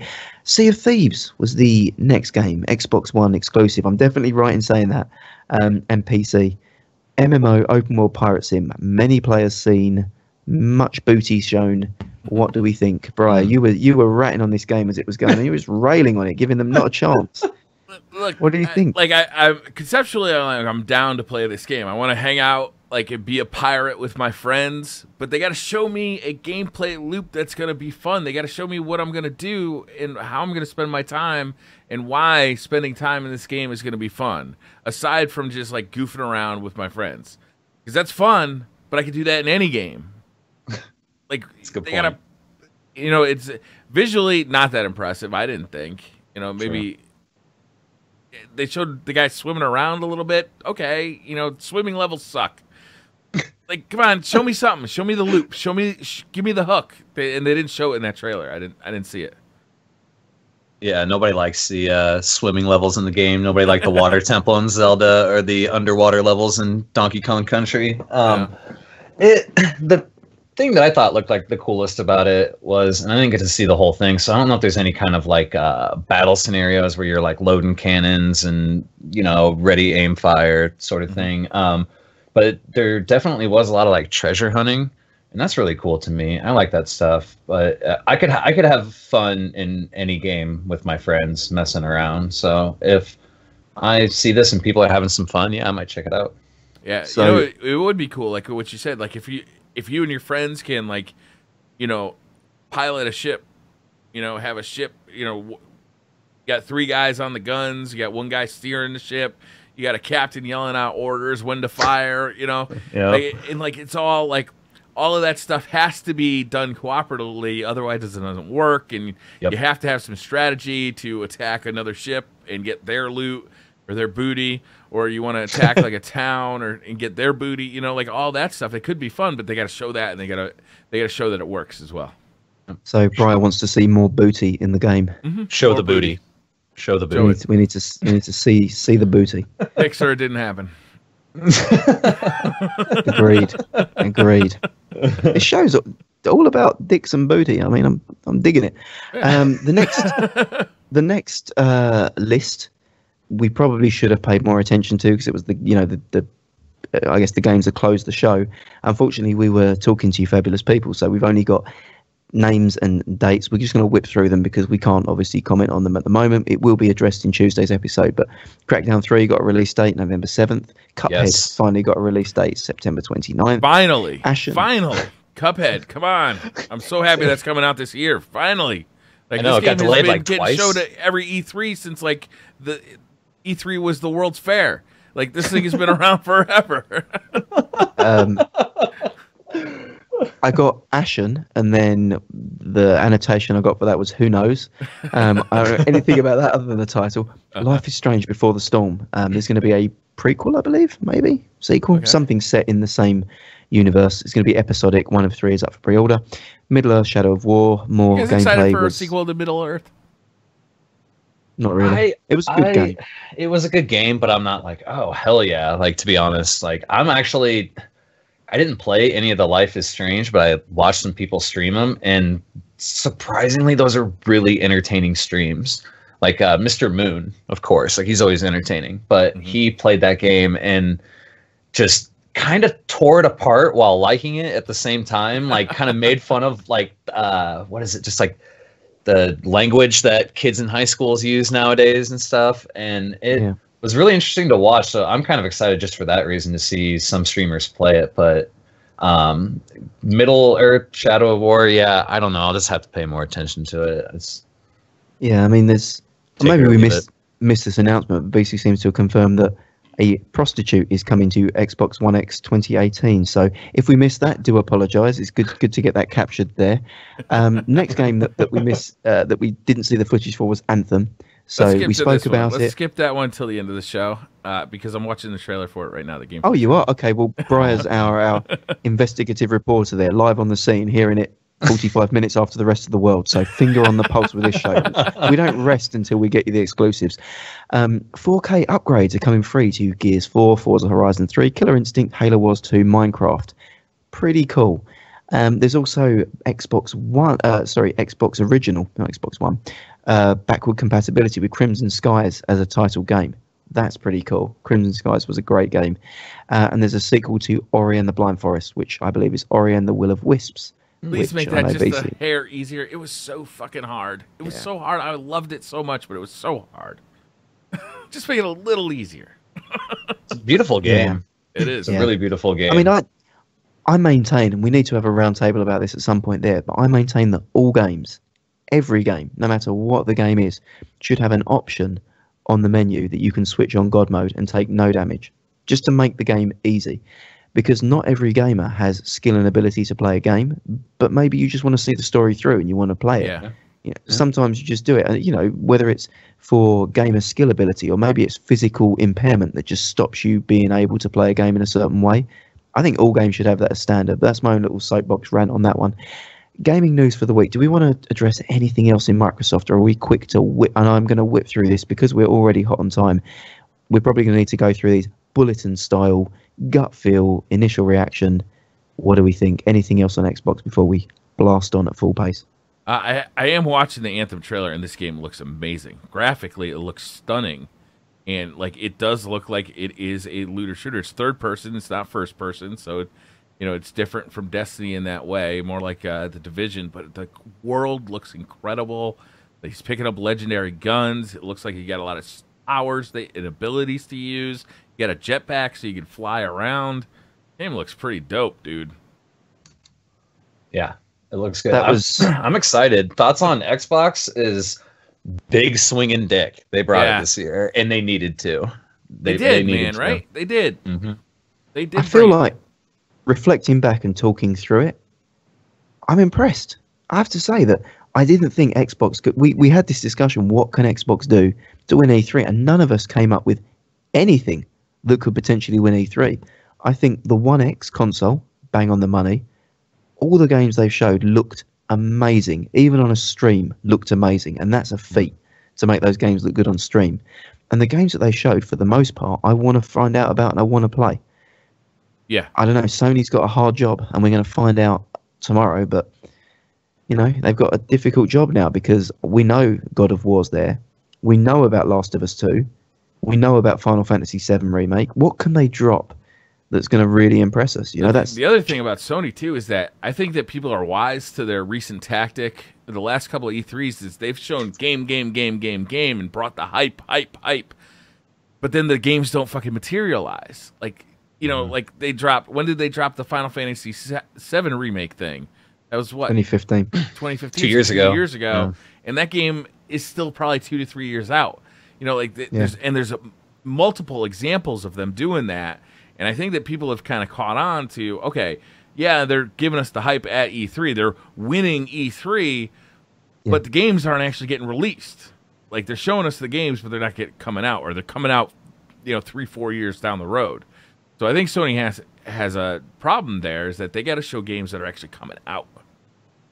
That's a good For point. sure. That's interesting, because when I've rolled back up over this document, most of the games that we're looking at here have got release dates on them, even if it's provisional. I was just going to say that they have, like, a window.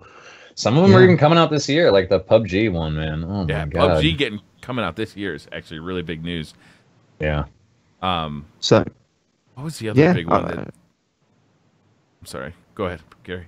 No, I was just saying Xbox brought the heat. It really did.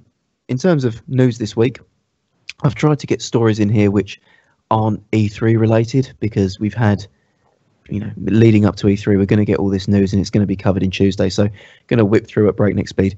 Pokemon announcement disappointed pretty much the entire internet. Yeah. I know we're not necessarily Pokemon fans, but effectively they got everyone together and said, Pokemon coming to the Switch, and everyone was like, yeah, and they said it's Pokken Tournament, and everyone was like, oh. There was like a typo in one of their announcements too, that said that Ultra Sun and Moon was coming. Yeah, it was coming to the Switch, and then they had to go back on that. That oh sucks. man, they can't do that, because it helps. They dominate the handheld market, and having Pokemon only on handheld, you're gonna get shit like Pokemon Snap and stuff on console. You're not gonna get a full actual Pokemon game on a Nintendo console ever. It drives their handheld market. So you think they're going to continue to support the 3DS far into the future? Or you think they'll try and move all those customers onto the Switch?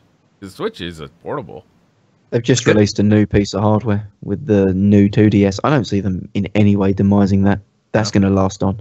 Why bother? They're still selling it. Yeah. They've got an install base. People. Yeah, it's 1-2 switch. 1-2 switch milk. Just teaching it. COD World War II multiplayer is set to be slower paced with strategic maps set in different fronts. They've confirmed that the game will have classes and a war mode, which will be a narrative-led multiplayer with a reason to push the front line. More to come on Monday. This is what you wanted, Briar. A slow, class-based strategic COD. Is that what Are you going to play it? You said I'm fed up with people killing me before I've had a chance to see them. I want something that's got gunplay. I want multiplayer to feel more skill based rather than just who sees who first. Yeah, I want boots on the ground. I want boots on the ground. I did want boots on the ground, but at this point, I didn't like what they did with the last couple of Call of Duties, right? But going back to just doing the same thing you used to do, that's not really going to cut it anymore either. Like I said, the newer games like Destiny have changed the way I play video games. I'm not going to go back to sitting in multiplayer lobbies again. Like, they need to do something with Call of Duty that's more than just put it in World War II, Yeah. We'll see. I am looking forward to this game. We'll see how it goes when it actually comes out. Wilson, COD's cool. You? Yeah, I'm a little excited for it. I'm with Briar. I feel like they need to change something about the core game up a little bit and keep it fresh and interesting. I agree. Digging it. Yeah. ARMS review scores debut, and they are more positive. 71 on Metacritic, and the demographic that it's trending with the highest approval rates are 12 to 16-year-olds. No surprises.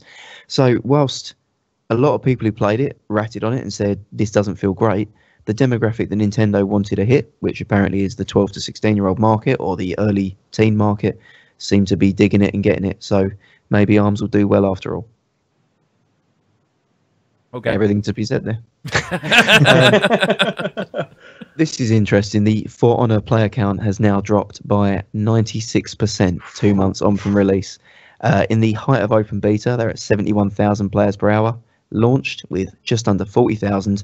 Most recent stats on Steam, you can probably get a game. There's about 3,500 players in the world playing For Honor now. It's right at the bottom, which is odd because it is probably one of the games with the tightest and most polished combat mechanics. Reasons being given for it are peer-to-peer server manipulation and aggressive microtransactions. Reason that I put this article in is, one, it's sad to hear, but two, could it be a warning for Destiny 2 PC, which, what peer-to-peer servers and aggressive microtransactions can do to your game, even with quality gameplay? I mean, we've got to wait and see what the servers feel like. What they are changing the way that the host migrations and hosting and servers work with Destiny 2 compared to Destiny 1, which is great news because it needs to be changed, but we don't actually know if it'll feel any different or if it's just techno-babble bullshit. We'll have to wait until we actually play it.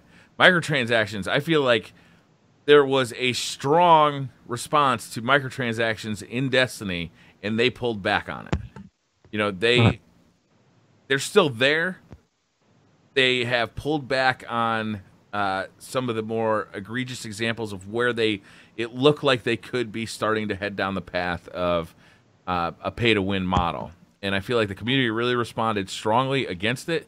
And while microtransactions are still there, I feel like they've kind of found a line, and they can stick to that in Destiny 2 and be fine. You could sell cosmetic stuff, you could sell emotes, you could sell shaders, you could sell sparrows, you can sell anything that doesn't actually make you more powerful in the game, and that's fine. That's great.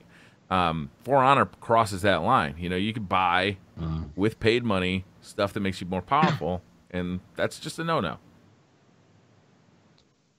So talking about buying things with money that I guess makes you more powerful, if you think skins make you more powerful, Blizzard have sidestepped Chinese laws on publishing loot box drop rates with Overwatch. So sneaky Blizzard have realized that the Chinese law that we spoke around, saying that anything purchased with Chinese yuan, which is the Chinese currency, whether it's in-game or not, if it's a loot crate or a probability-based crate, you have to show the probability rate of the item that they're purchasing. These sneaky motherfuckers, look at this. The sneaky motherfuckers have spent the time to say that actually what they're going to do is, rather than purchasing the loot crates with Chinese yuan, in China, you will not be able to buy it with real currency. You'll have to trade your Chinese yuan for Blizzard dollars and buy the loot crates with Blizzard dollars.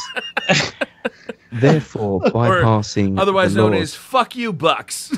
Yeah, no shit. Fucking Chuck E. Cheese tickets, like going up there to get your prize. Now, this is interesting because obviously there probably would have been a consistent drop percentage. So whatever the Chinese drop rates were would have been good for the world. I know League of Legends and Dota have published theirs. Subsequently, Blizzard are the only ones who have found a way to circumvent this law. Does this damage Blizzard's reputation? Why are they taking development time and resource to circumvent these laws? And why bother hiding it? It's a good question, Gary. I don't know why do you want to hide that? There's got to be a motive, right? Is it so bad that you think this is going to be worse press for us to release it than it is to say that we're hiding it from our consumers? It's only skins. It's like gold. Well, not gold. That's ranked. You can turn your roadhog into a pig. Yeah. Why are they hiding it? And they've spent time and effort to introduce a new currency to circumvent it. So that must have cost them effort. I don't know. Interesting. Not so nice guy Blizzard. Yeah, it's kind of shady. It does feel shady, doesn't it, Wilson? Yeah, a little bit. It feels like there's definitely some sort of hidden motive there, and I bet it has something to do with money. It generally does. They've got the financial motive to sell those boxes, right? They want people buying those boxes because, Overwatch is a pretty cheap game. At the outset, you can buy it for as low as $40, I think, brand new. Although they're still selling it for full price even a year later. That's beside the point. But then they've got to, that's the kind of game that you're going to be playing for a long, long time. They got to support the servers. They got to support the developers who are balancing the game. So they have a vested interest in making sure people are paying for those loot boxes. Yes, you can earn them in game through a lot of play. You got to play for a long time to get those boxes. So, maybe they just don't want to tip their hat at how rare this stuff is because they are trying to keep people buying them. They want, they keep giving us everything for free. New characters, new game modes, new events and stuff. They have to have some way to put food in those people's pantries that are doing this stuff. And I think that's a huge part of it. Yeah. I don't get mad about microtransactions. And I can't honestly say I'm mad that Blizzard doesn't want to hide this. Or that they do want to hide this. But it's not a good look, for sure. Yeah, I just don't like deceit. To me, I don't like deceit. And it's not deceit, though, is it? look, we don't want to tell you what this is. They're not lying. It's more like mind your own business. Is pretty much the vibe I'm getting. I'm of the view that you act in the spirit of the law. And if you say, well, we don't have to tell you because we found a loophole, you're still liable. You've just found a way to bypass it. If China put in another law to say, well, no, anything that happens in the game, whether it's in-game currency or not, the source of funding you still need to pay. If Blizzard then found a way to go, I don't know. To me, didn't feel right, but we agreed to disagree on that. Sure. And you're right. China is going to go, okay, fuck you, bucks are not immune from this. Yeah. Yeah. Anything purchased with a currency will do it. Yeah. Next article, which was interesting actually. There was a survey of just under 1 million users on Xbox Live between September 16 and February 2017 to see how they spent time on Xbox and what they were doing. Only 1.5% of users' time is spent playing backwards compatible titles. Most of the time is 55% spent on Xbox One and 17% spent using Netflix. The reason I wanted to put this in is Sony have made the argument time and time again that they're not going to put backwards compat in because there's just not a demand for it. Microsoft have made the point that our gamers love it. There's always in the top 10 people are playing backward compat games. This is an objective survey over 6 months on Xbox that proves that that's not the case. They might play a game, but they'll play it for 10 minutes, realise, no, I remember this better. Turn it off and play something new. Yeah, some things just don't hold up sometimes. I feel like they're ignoring another really important statistic in there and what people use their Xbox for. I use mine as extra USB ports for charging currently. I'm not proud of that. I feel like they should put that in there somewhere. I'm sorry. God, Chad is gonna fucking roast me. I just turn it on to warm my feet up under the desk. That's kind of what I do from the fan. Cigarette, my iPhone. They need to put that statistic in there. Yeah. I mean, it's interesting. No Man's Sky, ARG. We don't know much about that, but there's activity afoot. They're sending out cassette tapes to people to build a message. So far, the message reads Portal when you apply a cryptographic key into it. Portal 3 confirmed. More to come on that. We'll probably report more on the story when it happens, but just know that movement is afoot in No Man's Sky. So something may be happening there. Cyberpunk 2077 held hostage. Did you read this? Yeah. It's amazing that a game called Cyberpunk would get attacked by cyber criminals. Like, who saw this one coming? It's like Watch Dogs all over again. What's interesting about this is obviously the guys have taken, they've come across where they've taken or just somehow received assets from the game. Rather than just leaking them like a good internet troll, which people normally do, they normally just leak this information anyway. They're trying to blackmail them, and obviously CD Projekt Red, being the amazing Polish warriors that they are, have said, fuck you, leak it, I don't care. So we'll probably see some assets from 2077, but if rumours to be believed, apparently the game was shelved in 2016 and restarted when a new director took over, so it's probably assets from an old game. But yeah, now people are not just leaking, they're ransoming the leaks. Interesting. Didn't they try to evolve with Half-Life 2? Didn't that stuff all get leaked really quick or stolen, and then they tried? Did they try and? I can't remember. That's so long ago. Well, I remember that it might have been Steam or it might have been Valve. One of them, anyway. Some assets were stolen from the company, and the developers approached the people who stole it and said, we want you to come in and tell us, we want to give you a job or an interview at least to interrogate our security systems and how tight they are and how you got around it. And when the guys came in, the police were waiting for them. So it was a great bait. It's really good. How does this kind of stuff happen, man? This is crazy. I didn't hear about this until just now. I'm looking at it. Yeah. This is ridiculous. Yeah, there'll be some screenshots or whatever, but it's happening. Yeah. Who knows? I don't really care about this story that much, to be honest. I'm just happy that CD Projekt Red is working on Cyberpunk 2077. Yeah, like I can't wait for that game. I thought it was interesting to know from the next gen of leakers now, leak and ransom. Blizzard. Right. This is the entitled generation is not happy to just steal your shit and post it on the internet. They now want you to pay for it too. Indeed. This is highly you little fuckers. This is highly speculative. This next article, but the reason I put it in is because it was the same way that Diablo 3 was leaked. Blizzard have posted a job posting for a FPS or a lead to work on an unannounced FPS title for them. As I said, they looked for someone to work on an an unannounced action RPG title way before Diablo 3 was announced, and that's how the game came out. So it could be that Blizzard are either working on a significant expansion to Overwatch or maybe a single player partner or a live service partner to Overwatch, but more to come there. Just know that there's movement and development. I'd love to see a single player aspect to Overwatch. Like, I think that'd be really cool. The characters are so cool. The world is so cool.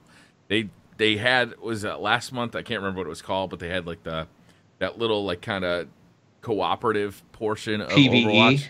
Yeah, PvE portion. Yeah, and it had the little like robot dogs that were adorable. They had the little laser eyes that would come out. Mm-hmm. They kept trying to fuck your shit up, but they were adorable in the same sense. And I thought it was a really cool twist. And if they could make levels that way, and maybe it like ups the difficulty, and you only get to pick certain characters for certain levels because they're built for that character's story, that would be really cool. Yeah, that would be fun. Interesting. So we've gone this long, so I think we might as well just do a quick roundtable this time. What do you say? Should we do a laser fast roundtable? Fuck it. Fuck it.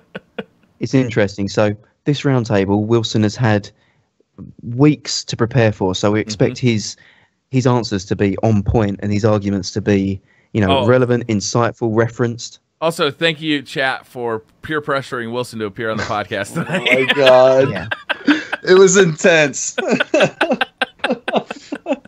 So Briar and I were just going to stare at each other intently for about 90 minutes. But then we got the conversational lubricant that is Ryan Wilson there into the chat, which has made us flow like milk and manna from heaven.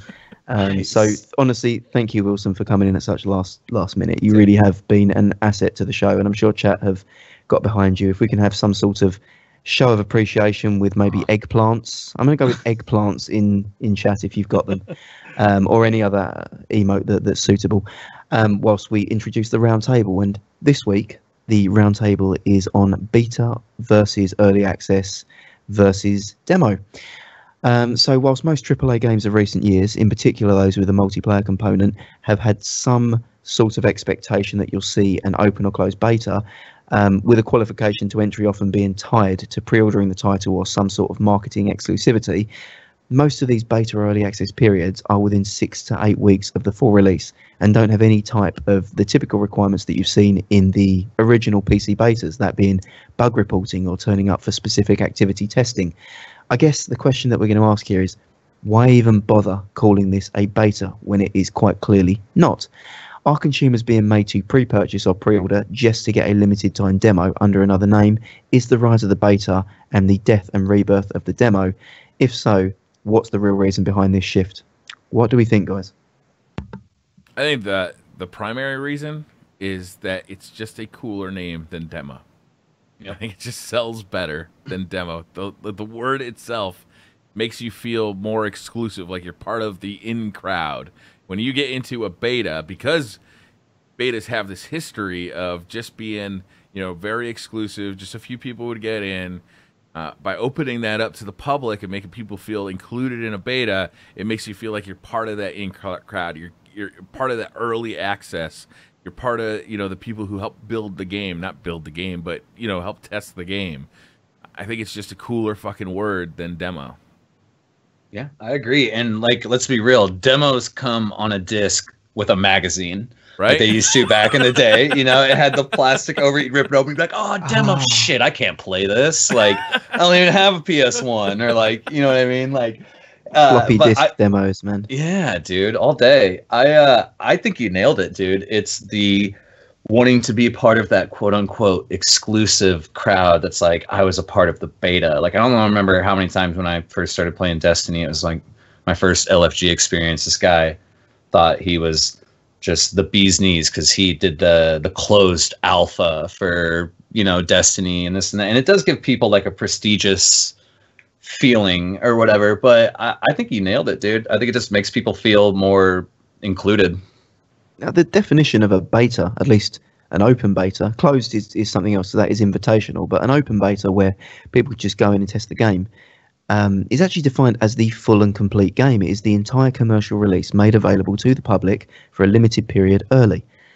I have not seen a console game go into a true beta, at least not one that I can think of. Yeah. Destiny had what is regarded as an extensive beta, and that was still only 20% of the game.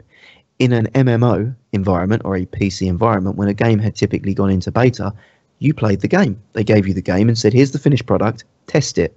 You know, we need you to test it and make sure that, you know, typically in a beta, they're not looking for bugs. They're more looking at enhancing the game with new features that the community look at and say, this needs X, this needs Y.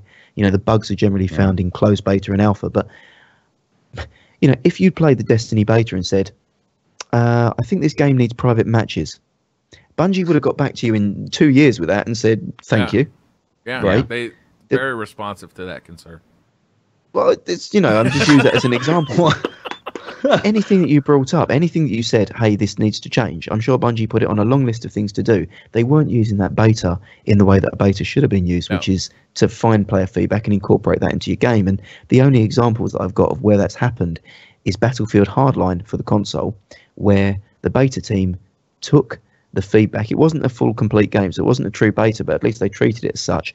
They took the feedback to be so catastrophic and widespread that they had to take the game away, delay it, and work on further enhancements to it, which is truly what a beta should be. So hats off to the guys for that. But, I mean, do you think then it's just demo, which...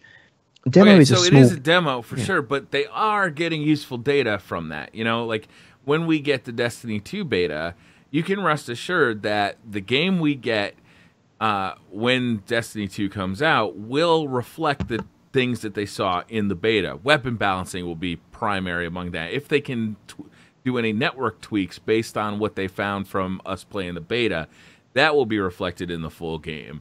There will be a lot of small tweaks, maybe UI tweaks, or maybe they find that, you know, once the servers are under load, it takes too long for people to access their inventory. Like small things like that that could negatively impact player happiness in the full game. They, you know, sure, it's really a demo. It is meant to market the game, but that doesn't mean there's nothing they can learn from it. And they don't have to release the full game to get, you know, how do the servers perform under pressure? How does the meta handle, you know, once you actually get flooded with millions of players?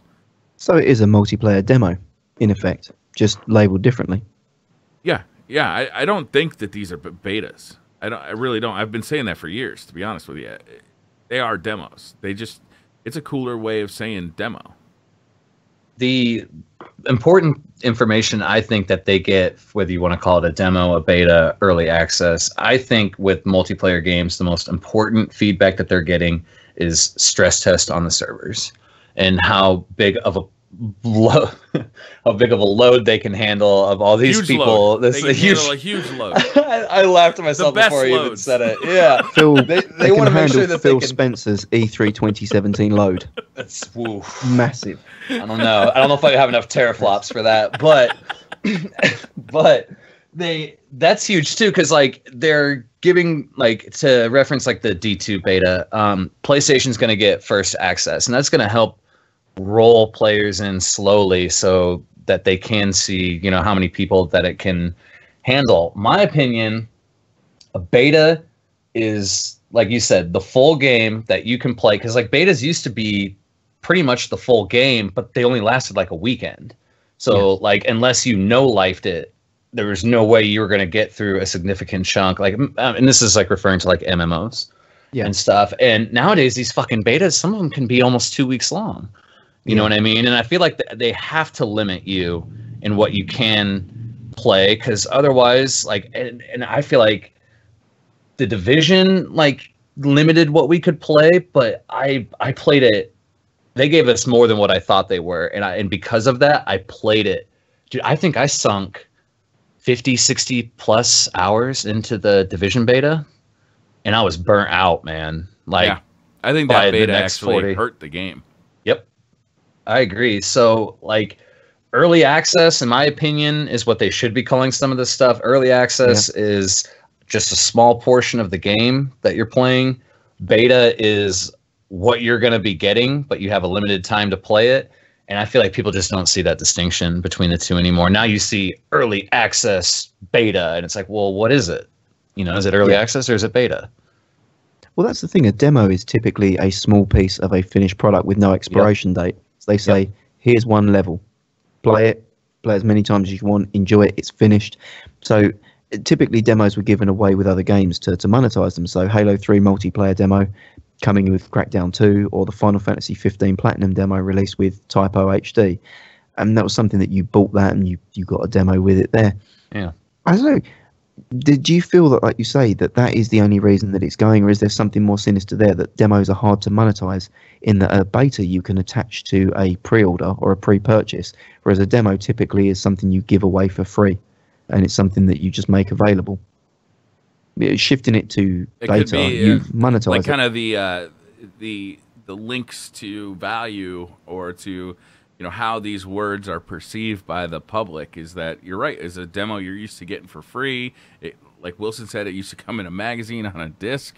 A beta was much more an exclusive thing, and to maybe have to pay a few dollars to do a pre-order, maybe that just sits better with people to get into a beta than it does a demo.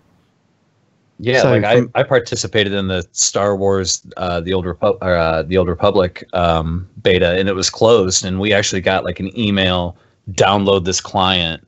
It wasn't, it felt inclusive or whatever, and then when the time was up, you got rid of it and you waited till the game came out, and so yeah, it's definitely gotten a little different in my opinion. So the commercial aspect of it in terms of demo, which is something that I was impressed.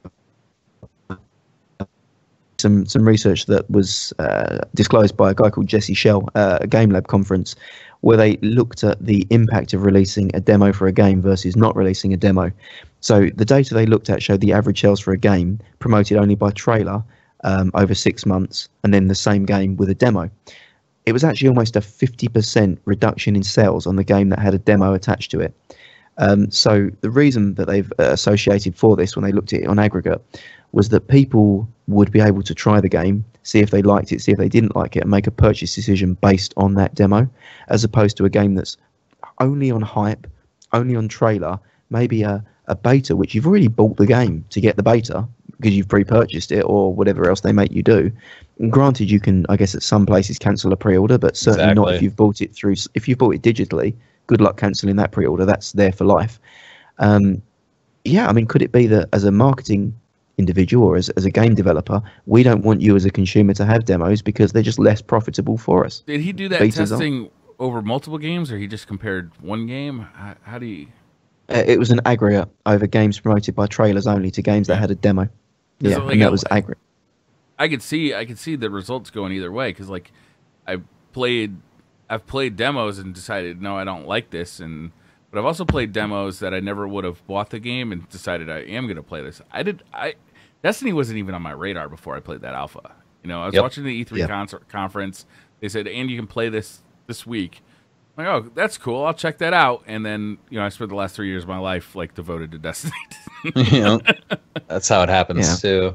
I feel like, I mean, it's a really touchy subject, man, because you can't really, I probably shouldn't even really make this comparison, but like you can't try a movie before you go see it. You know what I mean? I know that's two completely different industries, but like it's just, I feel like you shouldn't have to pre-order something in order to try it out. And like you said, if you want to go through GameStop and put $5 down and they give you the code for, you go into Bungie.net and you enter it in and they say, hey, when the beta is ready, we'll email you and you're good to go. You could cancel that at any time. Like you said, if you don't have that option, if you live out in the middle of nowhere, but you happen to have internet and you do it digitally, you're not going to be able to be like, this game isn't for me. It's not what I expected. And it's just a slippery slope, in my opinion, when you get to talking about it. I feel like if they're confident and they want to stand behind their product, they should allow anyone and everyone who wants to try it, they should give them a window to do it, in my opinion. Stand behind your product. Because people are just going to help you make it better. Steam, my friend, you got 2 hours, any game. Yeah. And they've got an automated refund policy. So you get the That full is an game. amazing system. Like, And it works. You know how many people I've told to just download PUBG, see if it works, and then if it doesn't, just return it. Yeah. Like, I bet I've made like 3 sales based on that little sales pitch, like to people who weren't sure. Well, I got an older PC, I don't know if I could run it. Download it and see, because it doesn't cost you anything. Yeah. I mean, it's just an interesting idea to look at. So from my perspective, being involved in betas on PC, it was such a alien experience to hear people talking about a console beta. And I say, okay, great. Like, how do you report bugs? They're like, no, you don't. How do you give him gameplay suggestions? You can do it on the forums. Does that help? No, I don't know. Is there a reporting tool? No. To me, stress testing a server is a bit of a misnomer, because you can stress, any server farm has the ability to stress test their own servers. They can do it. Yeah. You don't need a million players to go and do that for you. You can stress test it with a million individual queries at the same time and see how it stands up. Stress testing's a bit of a fake argument there. To me, like you say, Briar and Wilson, I feel like it is exclusively marketing. Console gamers can feel like they're a bit more included in the club if they're playing a beta. I just feel like we're all playing demos. And last point I wanted to make on this was early access. Is this the next evolution of the beta? Now, we're seeing it on PC, where games are now not going into beta, they're going into early access. So you're paying to support development of the game while it's in an unfinished state. Do you think we're going to start to see early access games on console? And if so, how's that going to work out? I don't know if we are, because Steam's a lot more lax about that kind of stuff than Xbox Live and the PlayStation Network. So I don't know if, like, if we had a DayZ experience on the PlayStation where, a bunch of people bought into early access and the developers just lit the fuck out, and just all of a sudden stopped developing the game. Like, what would that look like to console players, and what would that look like to PlayStation, who want their PlayStation Network to feel like a premium brand? Maybe we'll see. I mean, Microsoft used to, in the 360 days, have like this kind of developer-focused kind of offshoot where, you could go in there and show your game that was actually in early access, and other developers would kind of, take a look at it and judge it for you. And eventually, if it got positive enough feedback from the developers, you could get it up onto the Live Arcade or the Xbox Store. I don't know. I think it'd be really risky business if they started allowing unfinished games to be sold. Well, you've got game preview through the Xbox, which someone's mentioned in chat, and you've also got things like Paragon, and what was the other game that's recently come up? Paladins, which are both early access games on PC, but on PlayStation they're classed as beta. Really? So it might be a terminology there, because that is an early access game. Paragon is at the Epic Games MOBA is early access. But PlayStation, they call it play the open beta. It's an early access game. Are they asking for money to play it on PlayStation? It's free to play on PlayStation. Free on both. Free on both. But yeah, PC term it to what it is, which is an early access of the game, and PlayStation are calling it a beta. So yeah, I don't know whether or not it's a console thing. Examples of them doing like a traditional Steam style, where like with PUBG, you're paying $30 to play the open or the early access. I don't know if the certification process on consoles is as such that you can't charge for a non-finished game. So certification-wise, I don't know if we're currently in that state. But I just don't know if all this move to everything being beta this, play the game in beta, move to beta, we're just seeing the emergence of early access. Because for a developer, it's great. I don't have to go through certification. I call the game open beta. I charge you. You say you've got to pre-purchase it, and I give you an open beta. That's just early access under a different guise. If I say pre-order and I'll give you open beta today, that's early access. Well, early access, I feel like you're buying into the game early. Whereas that's how I feel. Open beta, you're not buying the game. Right? Isn't that the difference? Yeah, that's kind of how I feel. The open beta could be tied to a pre-purchase. Yeah, but you can always get a refund on that pre-purchase, unless you do it through the Sony PlayStation Store, and it's only $5. It's not like $30. I feel like early access is kind of like how Briar said, like you see the vision and you want to support it and you want to help it grow and develop through your financial support. I don't think we'll see that come to console anytime soon. I don't know if it's just me, but it feels like the console gaming community is way more expressive than PC. Like they blow up at the slightest bit of bad news. You know what I mean? And don't get me wrong, the PC community does too, but I really feel like the main voice comes from the console group, and they wouldn't have that early access. Like you said, if they made a game, everyone's like, they're more sensitive to value. Yeah. And I feel like Microsoft and Sony want, like, if people are gonna buy into this idea of they want to support the game, I feel like they still want to put out like a finished product, like for the most part. Like, and you could say that's debatable because they're constantly updating games and stuff, like, and balancing and stuff. But I feel like for the most part they want like a complete product because that's what we've known from console gaming since the inception. Bungie charged for their Destiny 2 beta. They did. $60. Yeah. They did. Plus all the DLC. They started charging for DLC on their beta. That's a good point. That's a good point. So yeah, I mean, to draw this one to a close, it's just really the concern as to, would it be nice to see us go back to a nice demo disc on the front of our magazine every month where we got like 10 new games to try out? Maybe. Where are you maybe finding not, these magazines?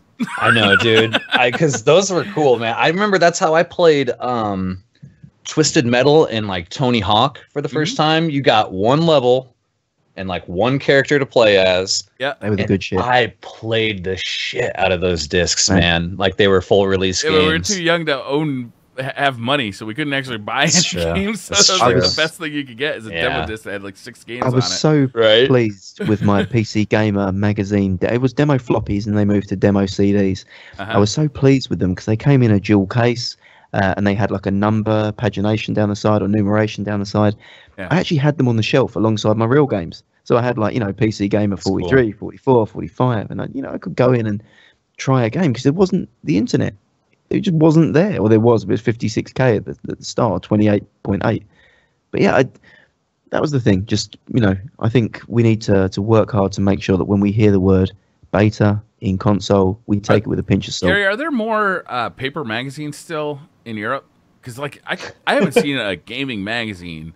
I think Xbox magazine, but that might be imported from Europe, actually. The official Xbox magazine. I think it's like $9 retail here. You can still get them.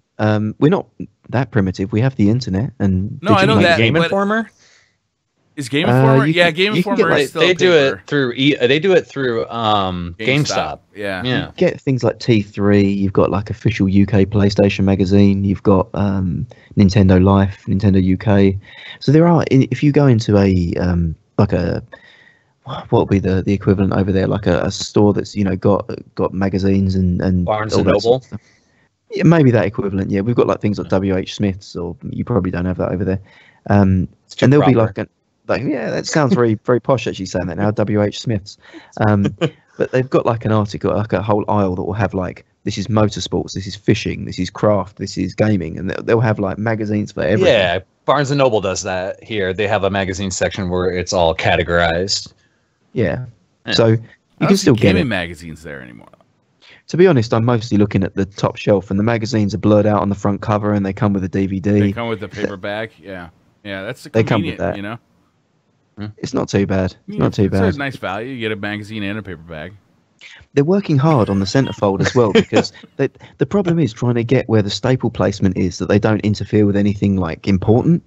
Yeah. And now all the girls are pierced. You can't really even tell what's a staple anymore. To be honest, I thought it was a nipple ring for so long, but no, it's just a well-placed staple. But yeah, I think that sounds like a good time to outro it and mention one last time how impressed we all were by Phil's dick, and say, Microsoft have delivered a mushroom stamp to Sony, and we want to see what Sony are going to do to challenge that tomorrow. It's going to be interesting on Tuesday. I'm a little bit excited. There's a lot of good stuff actually happening tomorrow. There's the PC conference. There's Bethesda is tomorrow, isn't it? Yes, Bethesda is tomorrow. And then Sony is tomorrow evening. Is Ubisoft tomorrow as well? Somewhere in there. They're just going to peddle Assassin's Creed again. We don't care about them. Well, don't they have a new Just Dance coming out? No, actually, that's true. I forgot Just Dance. Yeah, that's going to be the top of our show on Tuesday. I would hope so. Nintendo happened, I believe, 5 hours before we go live on Tuesday. So there'll be some hot press on all of the 3DS games that are coming out. So good times. It's such a hate. It's not a Vita, so he hates it. Fuck you guys, man. Sony can win E3 with the Vita 2. That's the only way they can win. So not gonna happen. I want to get a Vita so bad. Like, I really did. I was behind the Vita, except I just didn't buy it. That was my only thing. Like, I wanted the Vita to succeed, man, but I just saw it going down. And I'm with you. That the Vita is way cooler than the 3DS. It's just, unfortunately, as far as consumers are concerned, it's, You know what's kind of like the Vita, except has new software coming out for it? What's that? The Switch. Oh.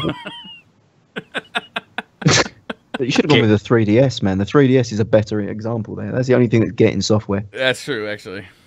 Actually, you haven't talked about it in a while, but that NVIDIA tablet that plays your Steam games, that thing is actually really interesting. That's probably the Shield K1. I still use it. I just don't talk about my Vita and my thing because they're just things that I assume that you guys know that I play. But it is, if I want to play a PC game and I don't want to sit like Victor Vran, for example, I've got an adapter for it.